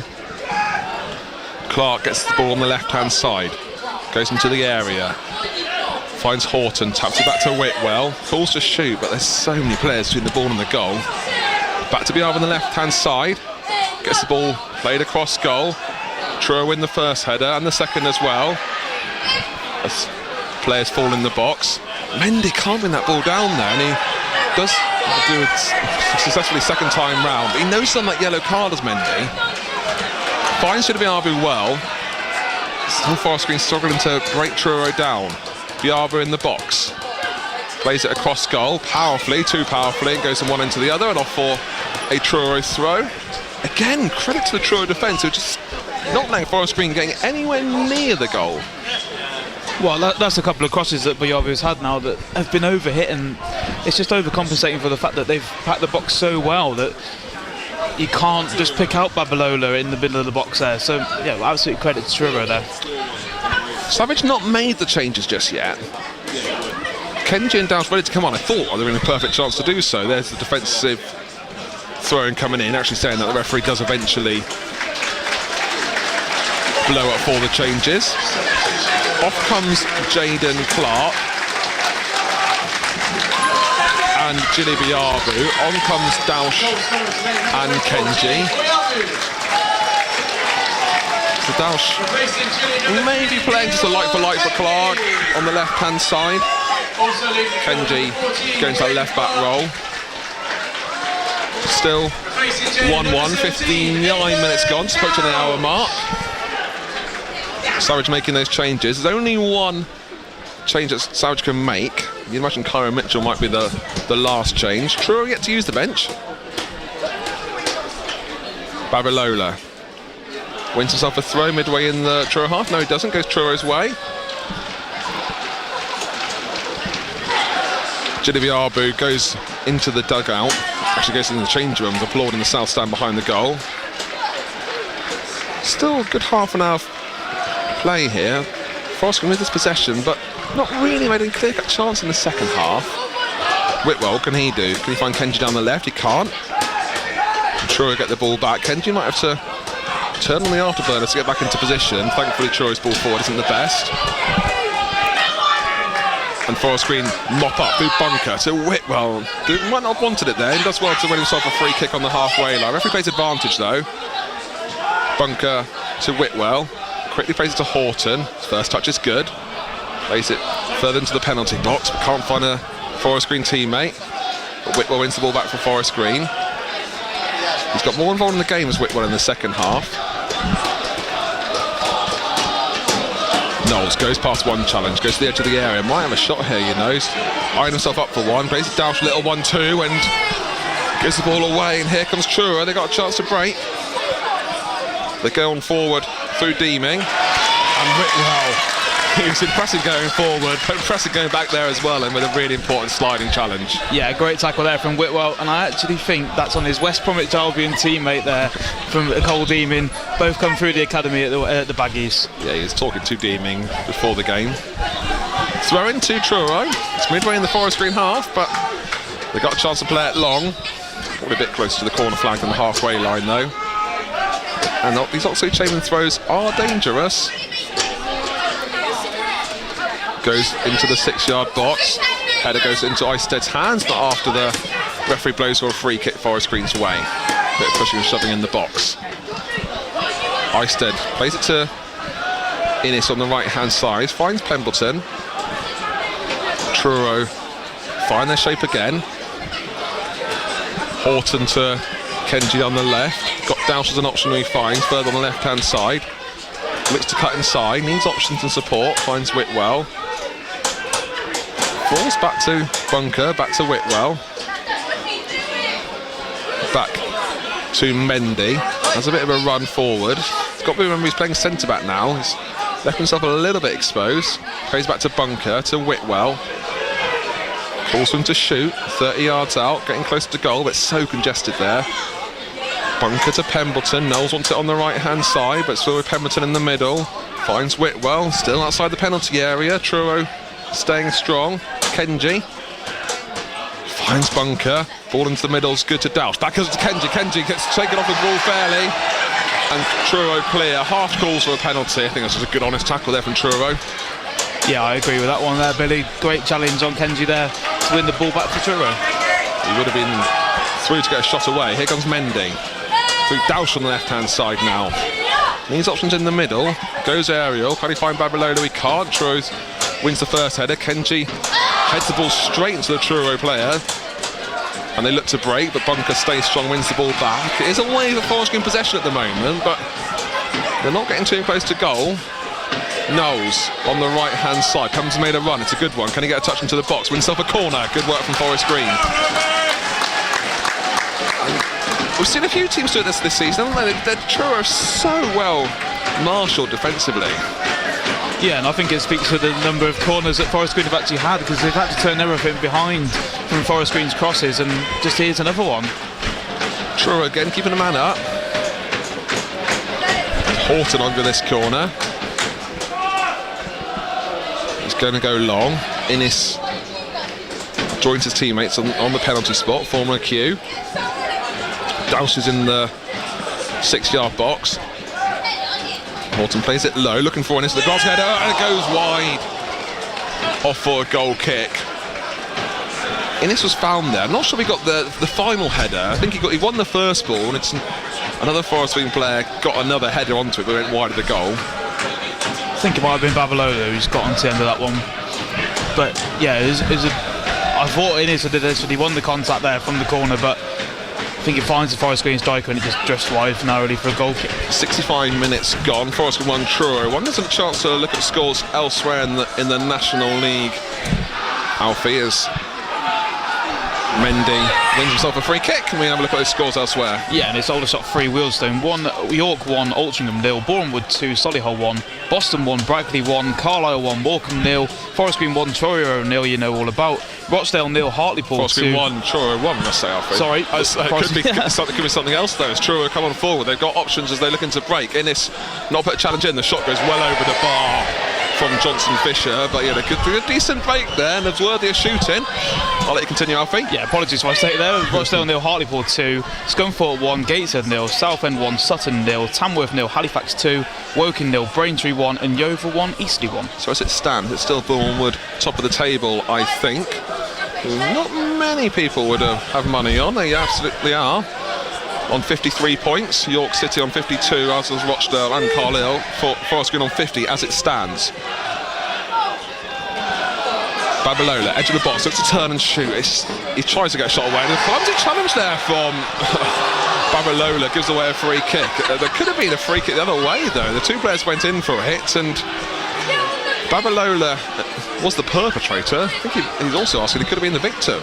Yeah, and it might actually be one of his last involvements of the game as Kyra Mitchell looks to be warming up, but we'll wait and see as to whether he goes 2 up front or whether it's a straight swap. I wouldn't be surprised if it's a straight swap there. Savage was frustrated with that shot. He just turned and tried to shoot with the player right in front of him. So still 1 apiece here on BBC Radio Gloucestershire. Kyra Mitchell, the 5th choice on the bench, about to come on. Innes defending, needs to win this ball, but he can't, as it's going to open up for Truro in the box. Play it to the right hand side, flipped into the area. Forrest looking to clear, needs to get the ball with the Kenji's, playing football in his own box, and gets hassled and gives away possession. Mendy with important touch on the Babalola, holds the ball up well, puts it to Hall, gives it to Horton, but just can't find him, and Truro go back to the keeper and reset. Innes leaves it to go to Isted, but Forest Green looks vulnerable yet again, Alfie. Truro have definitely got a goal in them. Yeah, absolutely, and we're only halfway through the second half here as well, so, but like we said, Truro have actually been very good considering their league position this evening. Innes to Pemberton on the right hand side. Plays it to Horton, who leaves Babalola. Babalola turns, shoots, and just goes wide of the keeper's right hand side. Probably Babalola's best chance of the game. You're right, Alfie, it might be his last touch, because here comes Kyra Mitchell, and he is replacing actually Tom Knowles. We're wrong about Babalola coming off, so Mitchell and Babalola will be playing. Knowles coming off. Babalola's going to be playing the whole 90, because that is Forest Green's 5th change. Knowles gets the handshake of Savage. Replaced by number 29, Kyra Mitchell. So do you reckon Mitchell and Babalola playing as 2 strikers? Yeah, I think so. Just wonder how the rest of the team's going to line up. 68 minutes gone. Forest Green 1, Truro 1 here on BBC Radio Gloucestershire. Innes with the header, finds Dausch on the halfway line. He finds Mitchell, back to Horton. Horton assessing his options, goes to the right of Pemberton. Mitchell playing as a striker alongside Babalola, and a shot come cross there from Pemberton near the ooze, because Stone had to watch it really well beyond his far post and clutch it. And he bowls out to the right hand side. Babalola gives away another cheap free kick, put in the shirt of the Truro player in the Truro half. Truro starting to manage the game. They're not in a rush to take this free kick. Still a good 20 minutes of play to go. Savage pointing to his watch. Hopefully the referee keeps account of it more than he did in the first half, and just a minute was added on. Truro fans there in the open terrace, wrapped up warm, seeing their team play well. Mendy with a big header up the line, but it's Oxlade-Chamberlain wins the ball back. Innes heads the ball to Whitwell, finds Bunker. That's a late challenge on him, referee raised advantage for it. Whitwell leaves the ball to Mitchell. Stone comes a long way up his area to clear that. It's a decent clearance as well. Tyler Harvey taking down Ryan Innes. All the other way round, I think was what Harvey might be saying. Innes and Harvey getting a bit of a tangle there. Kenji found on the left hand side, goes past the man well. Sure, it's a free kick. No, the referee says no as he's pushed off the ball, and the referee might have forgotten his whistle the last minute, Alfie, because there was 2 big decisions he's had to make either side. Yeah, absolutely, and Robbie Savage and the rest of his technical area got up and asked about that one, because I thought that one was definitely a foul. Kenji goes past his man. That one, the referee's given us a foul. I think that's not as bad as the one 30 seconds earlier. I absolutely agree, and he's given him a yellow card as well for that, I think. But what was your thoughts on the challenge at the other end of the pitch with Ryan Innes and Tyler Harvey there to the area? That one was very close, I think, but I would probably err on the side that it was okay. But Tyler Harvey's reaction certainly thought that he should have been given one there, and I think he's actually been booked there for his disagreement with the referee. Yeah, let's get a yellow card for that. The referee is talking to his fourth official, who gives a yellow card to someone for Forest Green. It's not Savage. Dan Watson, I think it could be the attacking coach, gets the yellow card. Don't know what for. Free kick to Forest Green, 40 yards out. Horton over it. Truro with the defensive line on the edge of the box.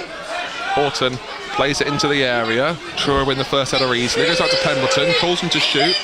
Taps it to Bunker.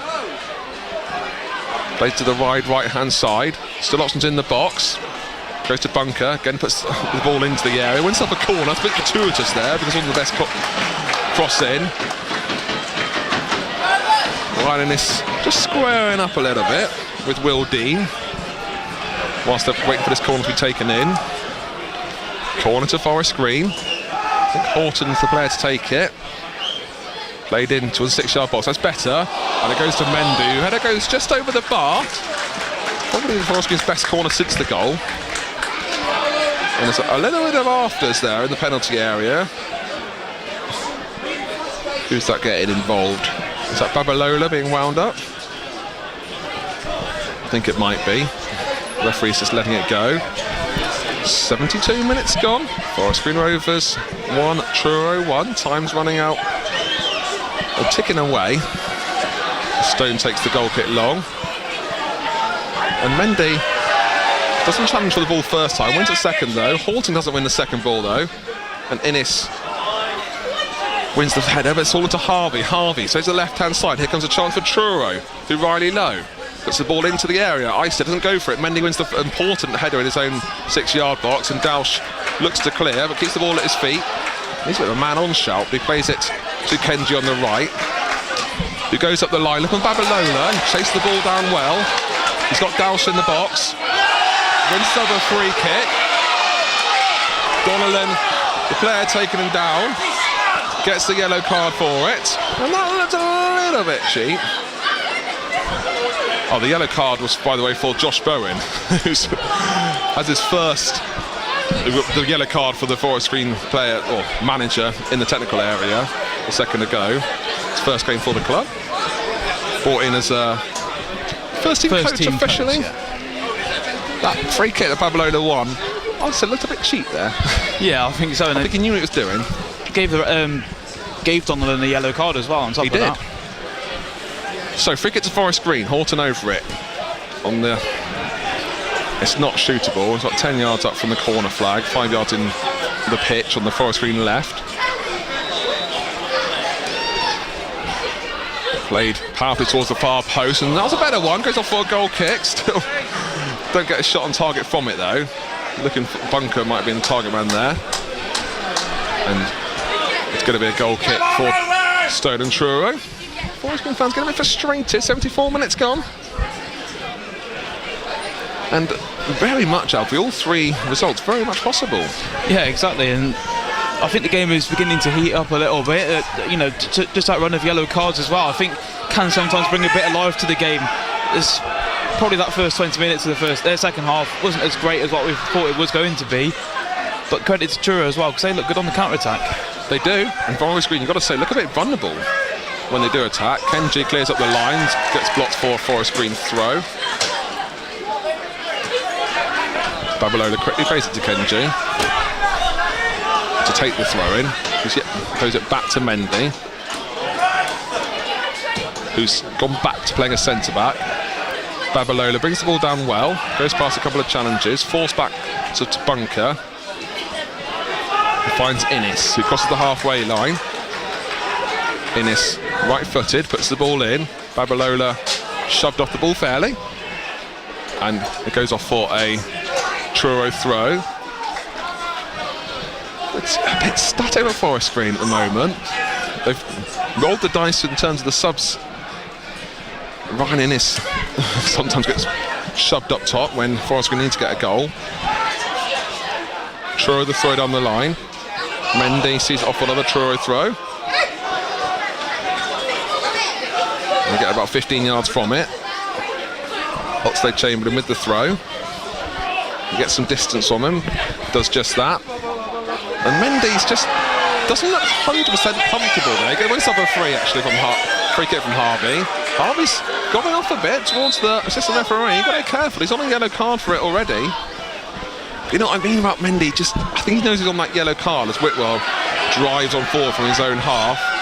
Finds Dausch, back to Whitwell. Whitwell at the edge of D, goes towards the edge of the penalty area, but it's well blocked from the Truro defence. Maybe should have unleashed the trigger there. Johnson Fisher for Truro. Holds the ball up well, waits for the support.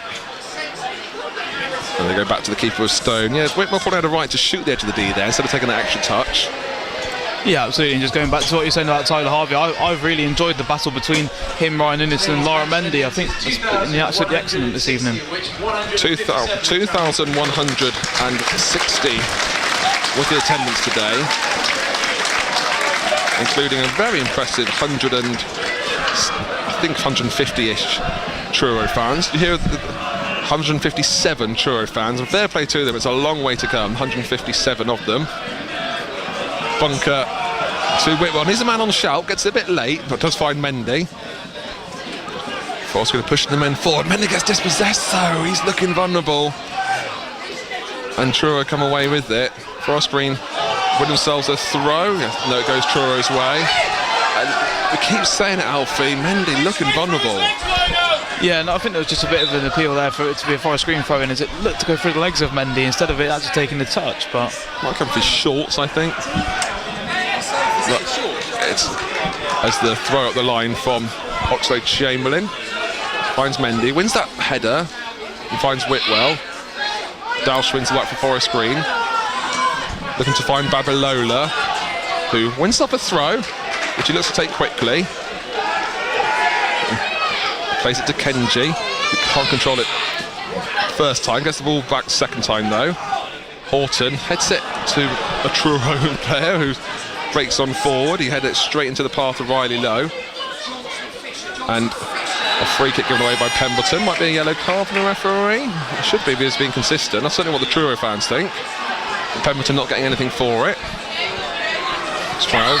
Under 12 minutes of normal time to go. It's Forest Green Rovers 1, Truro 1, here on BBC Radio Gloucestershire. Stone taking his time with take this free kick. Haven't seen any subs from Truro yet. Saying that they're looking like to make one now. Surely the referee's going to have to add on a bit of time now in this second half. Stone with his free kick, 15 yards inside his own half. Plays it long down the wing, holds up though. Innes mistimes his jump, but Pemberton's there to clear. Dausch shoved off the ball. Kenji wins the ball back to Forest Green though, down the right hand side. His clearance is blocked up the line though, and Mendy clears second time. To Babilola, holds the ball up well, looking to find Mitchell, who can't get to the end of it, wins off a throw, which he looks to take quickly, knows he knew it was a throw in his way, his teammates didn't though. And Kenji throws it back to Bunker. Bunker to Horton. Horton twists at the edge of the penalty area.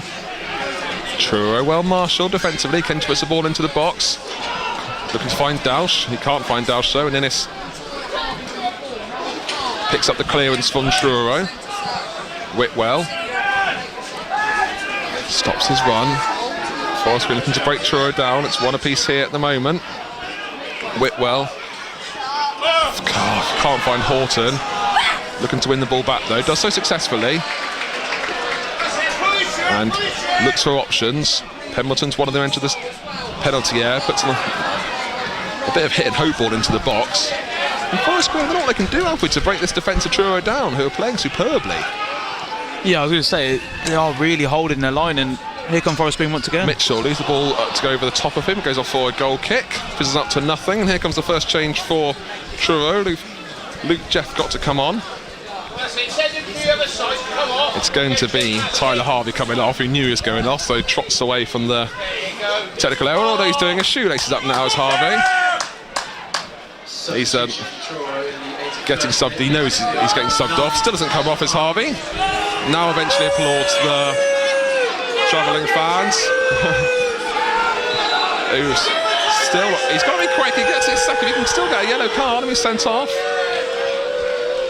Hopefully the referee's wary of it. In the last 10 minutes of normal time, it's Forest Green 1, Truro 1. It's Harvey coming off, Jeff Gott coming on. And it's going to reset from a goal kick. I'm sure Stone's going to take a while to take. He still hasn't taken it. And eventually goes long. Bunker with the header. Can't find Horton. Mendy again under trouble. Back flicks it forward. But Truro get the ball again. They're targeting Mendy. He gives away a free kick. Mendy is, I keep saying it, Alfie, looking so vulnerable back there. Yeah, he's absolutely on a tightrope there. And I think if there was one more foul, he'd definitely be off. Because, I mean, he's lucky there, as it looked like Jeff Gott was breaking away. Yeah, it's interesting at half time. Carlu came off. We don't know why. Mendy got pushed back into the centre back role whilst being on a yellow, and that yellow card could have been something more with a high boot. Free kick to Truro. Last 8 minutes. Played into the penalty area. Forest Green get the first touch, but Truro get the second in the area. There's a player down for Truro. Referee might have to blow up because I think it could be a head injury. A genuine one as well, because Truro had possession. And we say it's genuine. Is he going to need the physio? The player down for Truro? I don't think he is. Just got to hope that the referee adds on time. It should be, I reckon, about 6-7 minutes. Yeah, you'd like to think so. I mean, well, after the first half only being one, and nothing would surprise me in this game. He's okay, the Truro player. Referee's going to restart with an uncontested drop ball, Forest Green's way. And they're going to go long from it.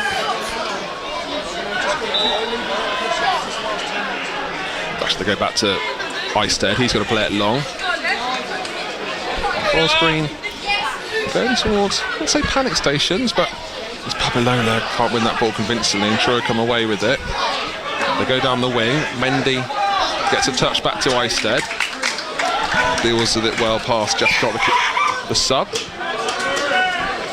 Innes down the right. Back to Ryan Innes.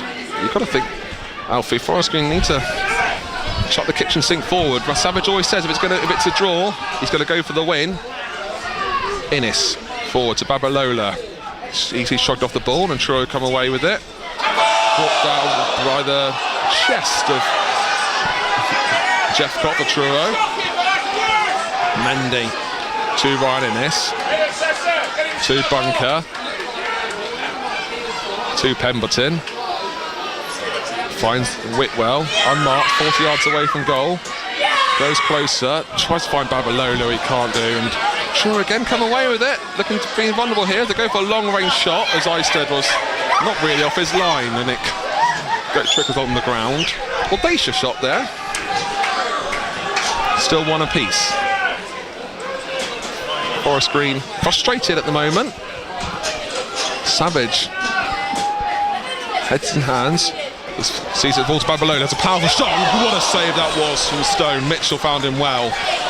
Fell to Babalola. Powerful hit, and that was the best save from Stone today. As another ball goes into the box, going to find Mitchell. The header goes wide of the goal.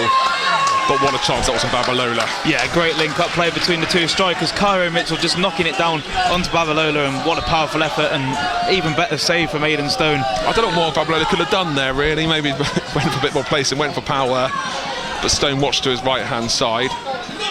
Those 157 Truro fans, at the moment the trip's worthwhile. It could be even better if they get a winner. Stone with the goal kick. Go long. Mendy wins the first header. Finds Horton, who Leaves it for Bunker. Finds Babalola, who's been done well to get that brought under control, but eventually gets the ball dispossessed as Truro go down the line. Goes off for a Forest Green throw. Mendy with it. Back to Eistead.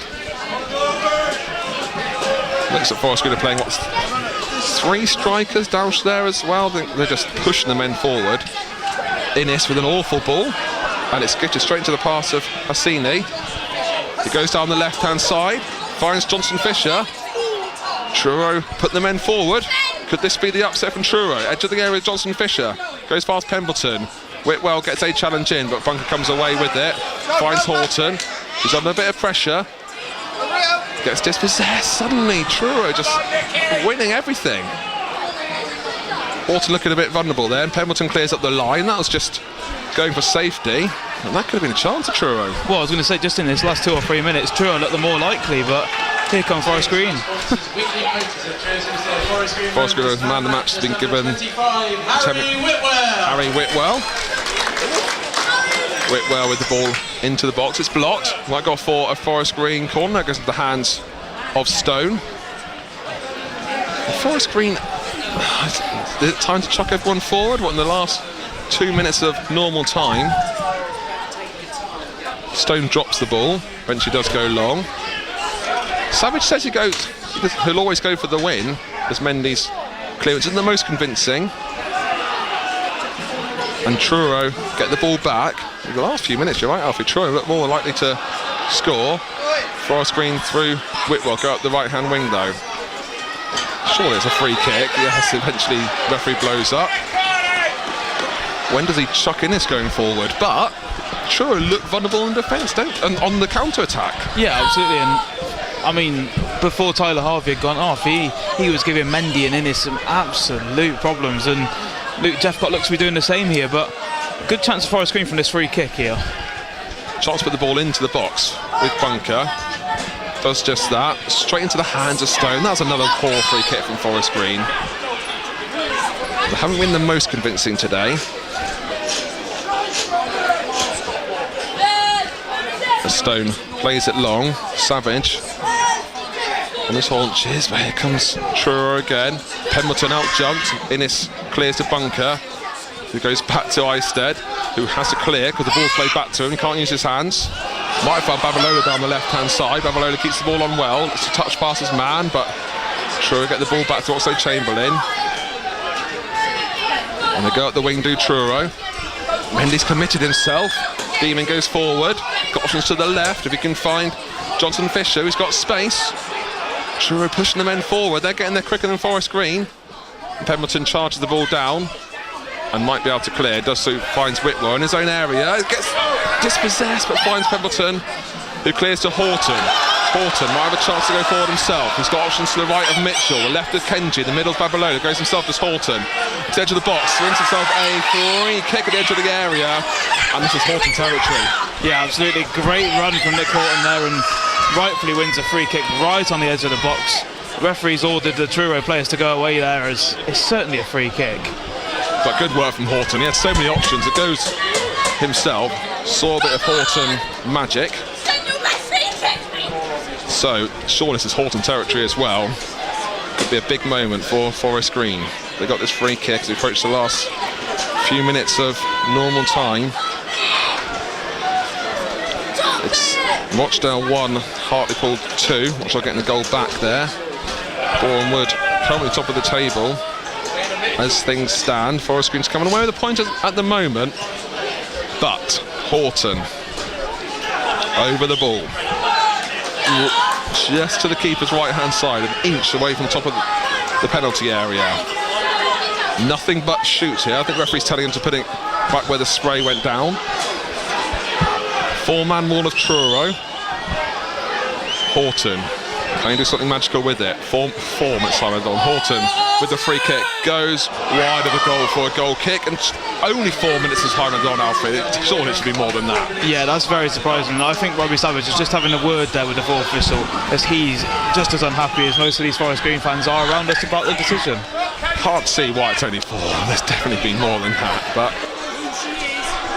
Forest Green, though, they've had 95 minutes of Time to try and score a winner. Well, I guess you could say Truro got their equalised after 35 minutes, but still, Forest Green really should have scored more than one. But that Horton chance, just wide of the keeper's left-hand side. Bunker can't find someone with the second ball. Truro come away with it. Mendy with the header forward. Can find Babalola. The referees has to stop play for a head injury to Oxlade-Chamberlain now. Let's see how long this gets on for this. The referee called the physio on, but the Oxlade-Chamberlain said no. And now the play does get disrupted and starts again. Just hope the referee's taking that into account. It's going to be an uncontested drop ball Forest Green's way. On the halfway line, with bunkers to take. We've had 90 seconds added for already. Forest Green hosting bottom of the table Truro. Currently one apiece here. Truro, as it stands, would go second from bottom. Innes looking for Kenji, can't be found. Bunker brings the ball down though. Back to Mendy. To Innes. Innes to Whitwell.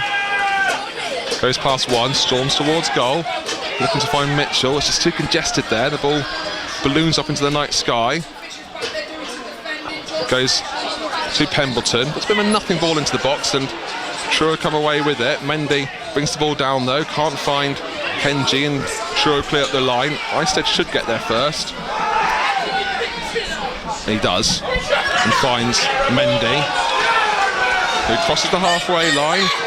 Forest Green that goes forwards with Mendy. That's a nothing ball, and it's easily picked up by Truro, who could break here.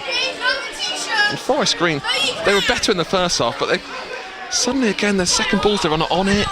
Truro just seem to want it a little bit more. Oxlade-Chamberlain's clearance goes into the night sky and goes for Forest Green throw, which Kenji takes quickly back to Bunker.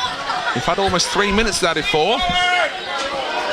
Bunker goes long, looking for Babalola. Wins the first header. Mitchell can't be found a second. Goes back to Babalola again. To Bunker. The audacious shot goes into the hands of Stone, the Truro keeper. Went for placement there to Bunker. Not a bad chance. Well, I was going to say, particularly from that kind of range, 30, 35 yards out, that was a pretty decent effort from Bunker, but well gathered by Aidan Stone in the end. Who goes long. Targets Mendy again. Referee checks his watch. We've got 45 seconds of the 4 to go. Forest Green had the ball with Isted. Just goes long. Still winding, it's not the option there. Mitchell brings the ball down well to Pemberton. Has the shot, goes over the bar. A bit of a nothing shot as well. And that could be it, you know. Stone to no rush to take this goal kick. Referee's telling him to hurry up. And Alfie, got to say, if Forest Green come away with the point, away to Brackton, home to Truro, and only come away with 1 point, is poor form. Yeah, absolutely, and especially if you want to be challenging for the title. I think realistically a point over that Christmas period is probably not enough for Forest Green, especially with a pretty tough game on Saturday at home to Halifax. Yeah, so look, results were, well, Rochdale were losing. We've had 4 minutes added on time already. Forest Green win themselves a throw just inside the Truro half, which John Askey's not happy with the decision. Referee's going to give him a yellow card for his complaints. Forest Green might have one last chance here. Kenji with a throw, a long way from goal. So we've had the 4 minutes added on time already. Kenji doesn't know what to do with it. Don't throw it back, he throws it back to Isted, the keeper. He's going to have to go long quickly.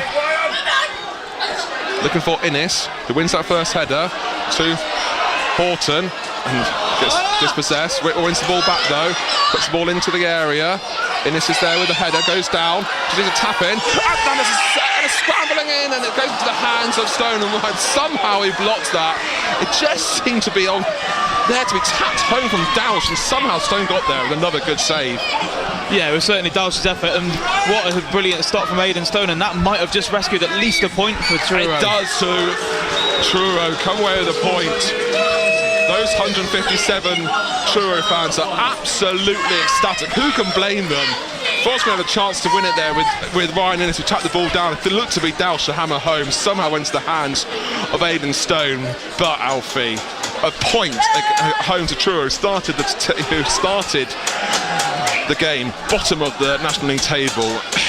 It's tough for Forest Green to come away with tonight. Yeah, certainly a poor result for Forest Green, but absolute credit to Truro. As it currently stands, they've actually lifted themselves off the bottom of the table and pick up their third point away from home. So credit to them for actually coming here and giving Forest Green a really good test. And I mean, Aidan Stone has probably kept them in the game there and at least saved the point. A little of afters as well, just sort of seeing who it is. Whitwell and Isid getting involved.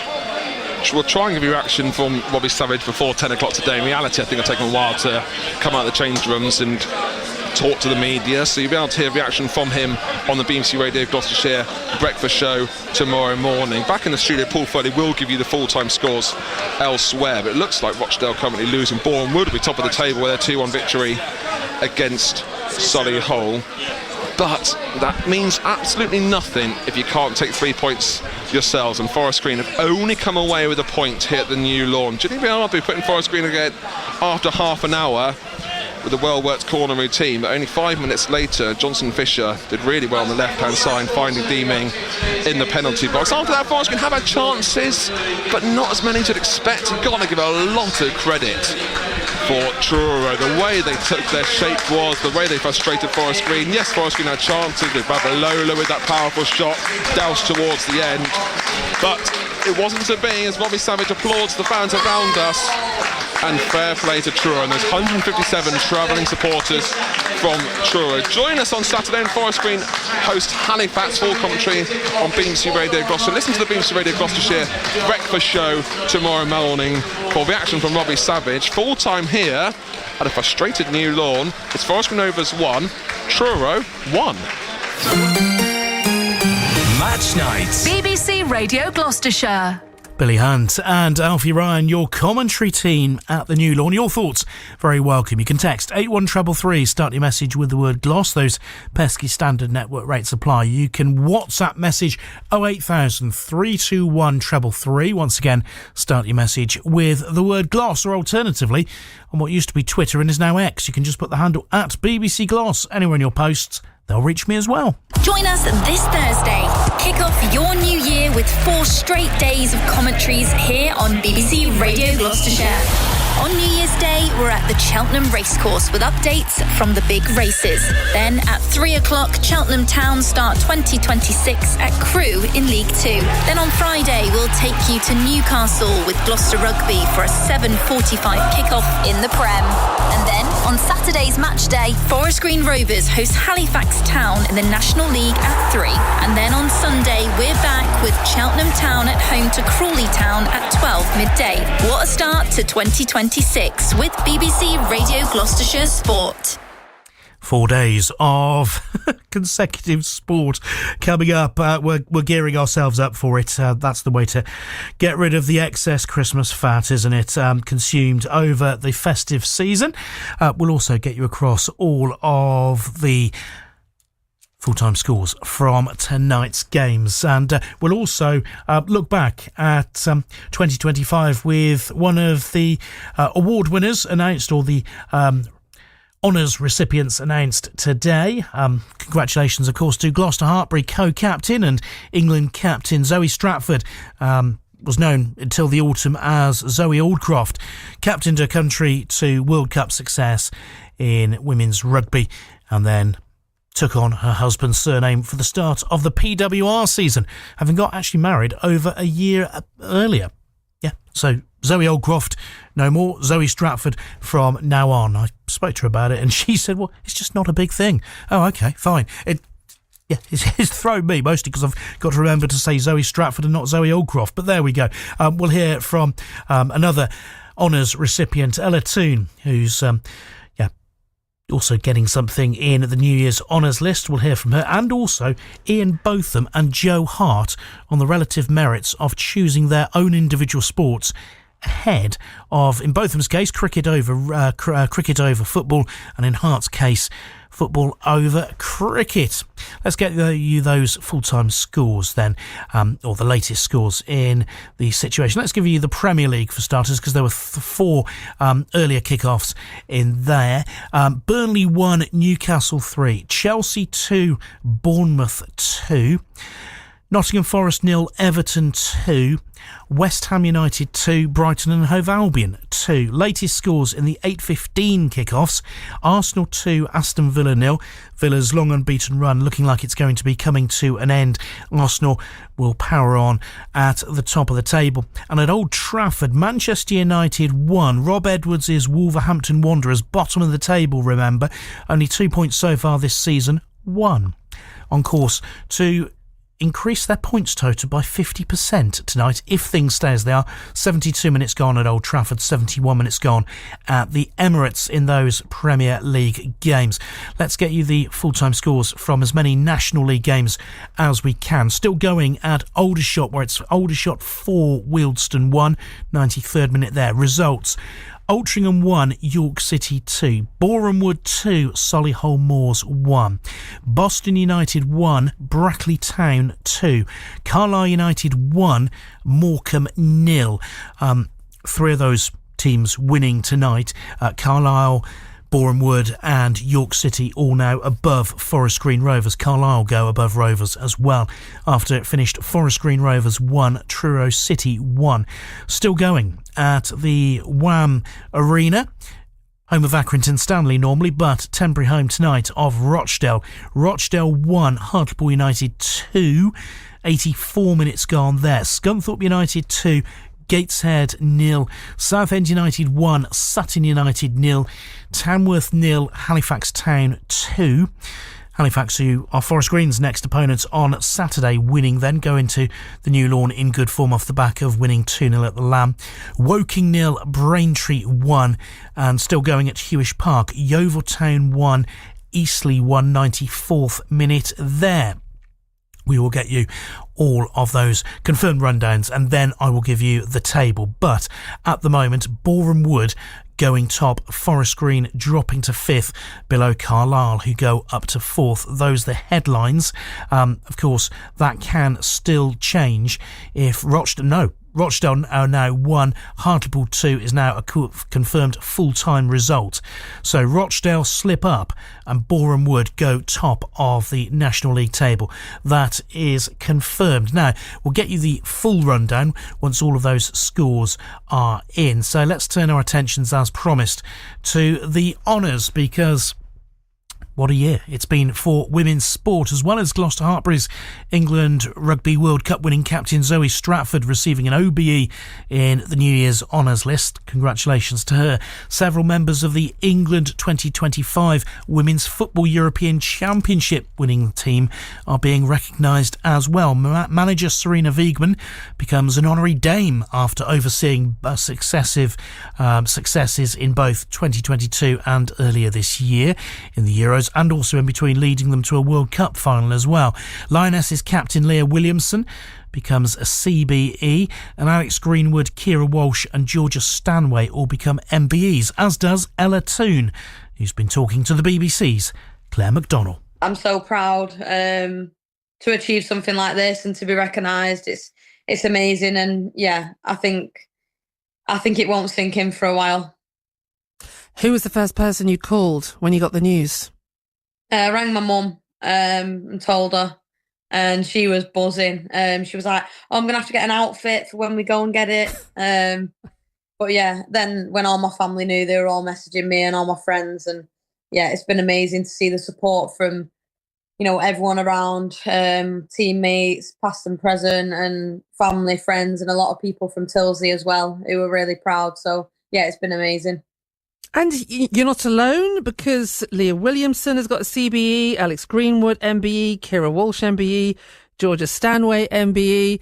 What does it feel like to be amongst this band of women who have created history, not only in this country, but across the world? Yeah, it's amazing. I know how hard we've worked as a team to really drive standards in women's football and to put women's football out there, and how hard we've worked to win back-to-back Euros as well. It's so nice to be able to go with people I've grown up with, I've played with along the way, and for us all to go and collect something so amazing and such an achievement. It's going to be an amazing day, and something I'm really proud of, and I'm proud of all the girls who've been awarded it, and it's amazing. Your commitment, and all of the squad's commitment is in no doubt, but it's been a hell of a 3 years, hasn't it, for all of you as a group of players and the management team as well. Would it have been hard to imagine this level of success when you started out your international career in just 2021, not that long ago? Yeah. I mean, as a footballer, you always want to win everything. You want to give everything that you've got, and every time you step out in an England shirt, you give up 100% to win games.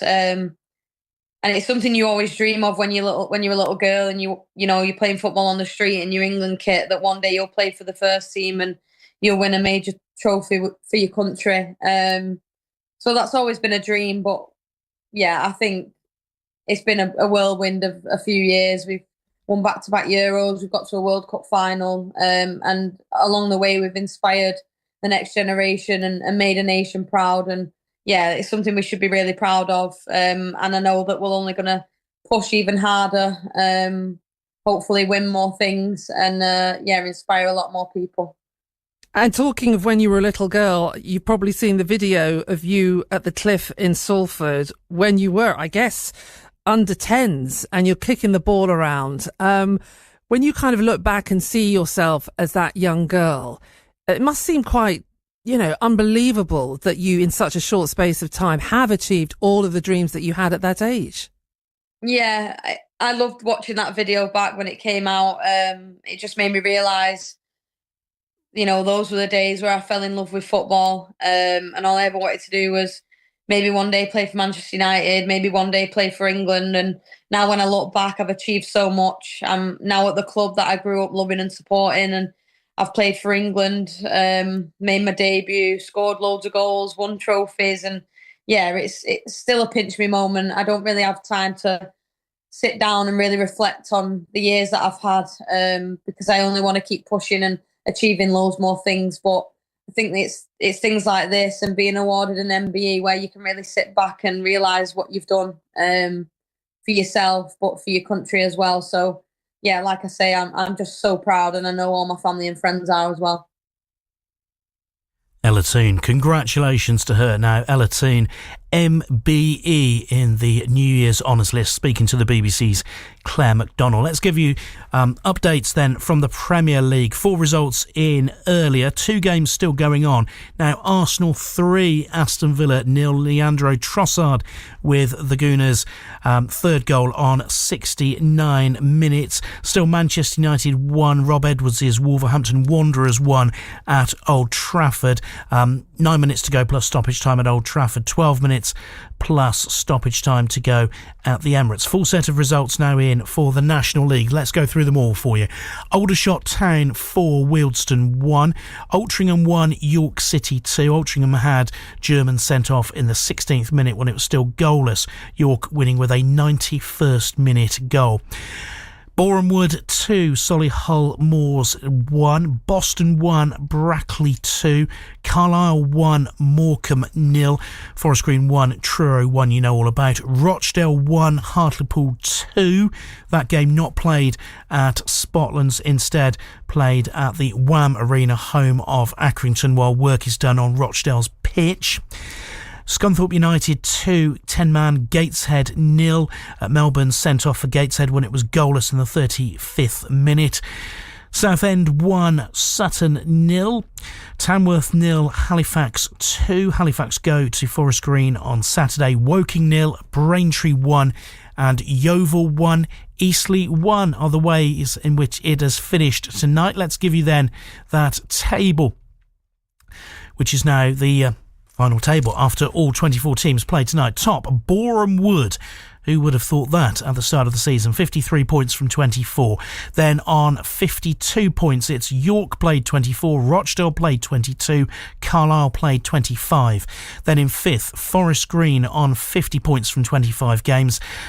a point ahead of Scunthorpe, 49 from 24, so Scunny have got a game in hand on Rovers. Southend 41 from 23. Below the playoff places, Halifax on 38, Hartlepool on 37, Solihull Moors on 34, Woking and Wealdstone both on 32. Into the bottom half of the table, Tamworth on 31, Eastleigh and Yeovil both on 28. It's then Altrincham and Brackley both on 26, Boston on 25, Braintree on 24, Aldershot on 23. Only out of the bottom four on goal difference. There's -8 compared to Sutton, also on 23 points, but with -10 goal difference.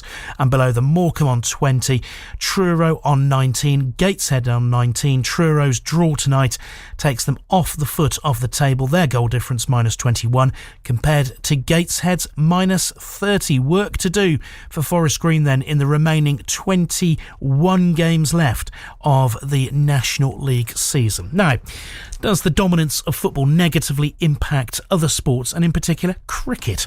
It's a question that's been put to two men who played both sports but chose one over the other. Former England captain Sir Ian Botham chose cricket over football, though he still played as a defender for both Yeovil and Scunthorpe United. Former England goalkeeper Joe Hart was a talented young cricketer but chose football as his career. Well, they've both been speaking to the BBC's Amal Rajan about how they came to make the choices that they did. You don't think about money when you're 15. You think about getting out there and scoring hundreds. And I was scoring hundreds from the age of about 9. I think I made the right choice. I think a lot of people might back that and say history would approve. But Joe, what about you? Just how good were you at cricket? I was very similar. I was just nowhere near as far down the line at my local team, Shrewsbury Town. I was training with the first team from 14, and they just had things set. They had things on the table for me that they could offer me a kind of a pathway. Whereas cricket was something I absolutely adored, but it wasn't something that someone could put in front of me and say, look, this is what we see is going to happen in your future. Ian, is there an issue in our mainstream state schools where most schools in this country, primary to some extent, but certainly secondary schools, will have one or several football teams, but they might not necessarily have a cricket team, and that might be to do with cost? Because with any sports team, you've got to pay for the transport, but in the end, with football, you need a football. Whereas with cricket, there was always this issue when I was growing up in the 1990s that the kit was so expensive. There's bats, there's balls, there's helmets, there's pads, there's all the rest of it. We had something called the quick cricket revolution, but I still think you'd find that most state schools don't necessarily have a cricket side, and that's often to do with cost, whereas almost all of them will have at least one or possibly several football sides. You're absolutely right. One of the problems is the equipment, the cost, whereas football, you need, a couple of shirts, goal, and football, and off you go. There's a lot more to it than that. And cricket bats now, for instance, proper ones are ridiculous amounts of money. You're talking hundreds of pounds for a bat that could break after about a week. 2 weeks. So it is an expensive sport. Joe, Ian mentions the price of cricket bats, some of which are, they're completely ridiculous, needlessly expensive. But there's also the issue, Joe, of helmets.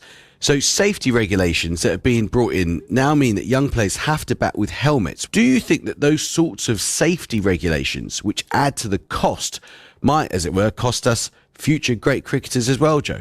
They might cost future great cricketers, but they also might cost lives if you don't have them. So they're an absolute necessity. That's been proven.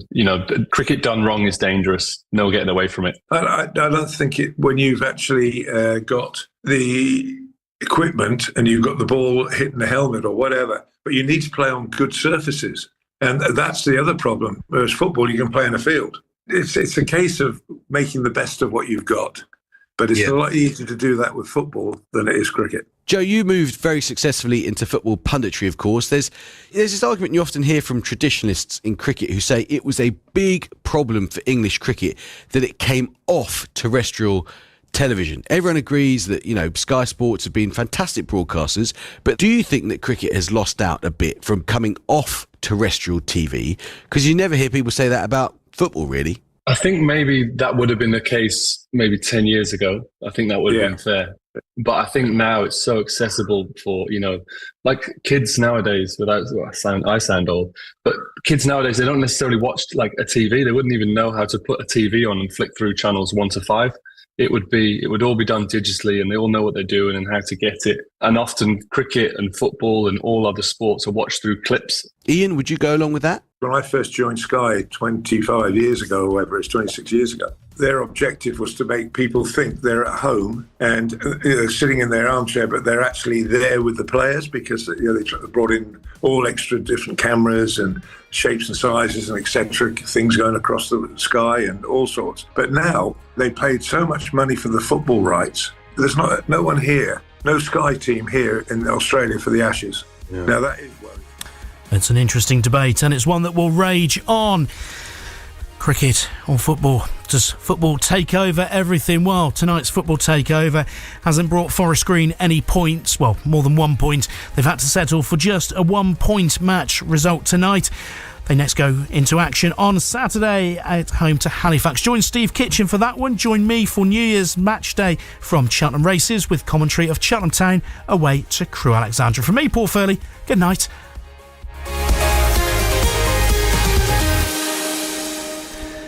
At 10 with the BBC News, I'm Carl Hartley. The operator of the Channel Tunnel says train services should return to normal overnight after a power failure disrupted travel for thousands of passengers. Eurostar says the route has partially reopened, allowing it to resume some journeys. Mark Sutherland spent hours waiting on a train to Brussels before being brought back to London. We were told when they said they were heading back to London that there'll be somebody in the terminal to speak to, and when we got there, the police said there's nobody here, it's closed, nobody to support you to let you know what's happening. It's emerged that the British Egyptian activist who apologised yesterday for historical social media posts has since endorsed baseless claims that he is the victim of a smear campaign initiated by Zionists and spies. The government welcomed Alal Abd al-Fattah's return to the UK on Boxing Day before details of his old messages resurfaced. The Foreign Secretary has now ordered an urgent review. A mum who died with her 2 children in a house fire on Boxing Day has been named as Fionguala Shearman. The fire at their home killed her 7-year-old daughter Eve and 4-year-old son Honna.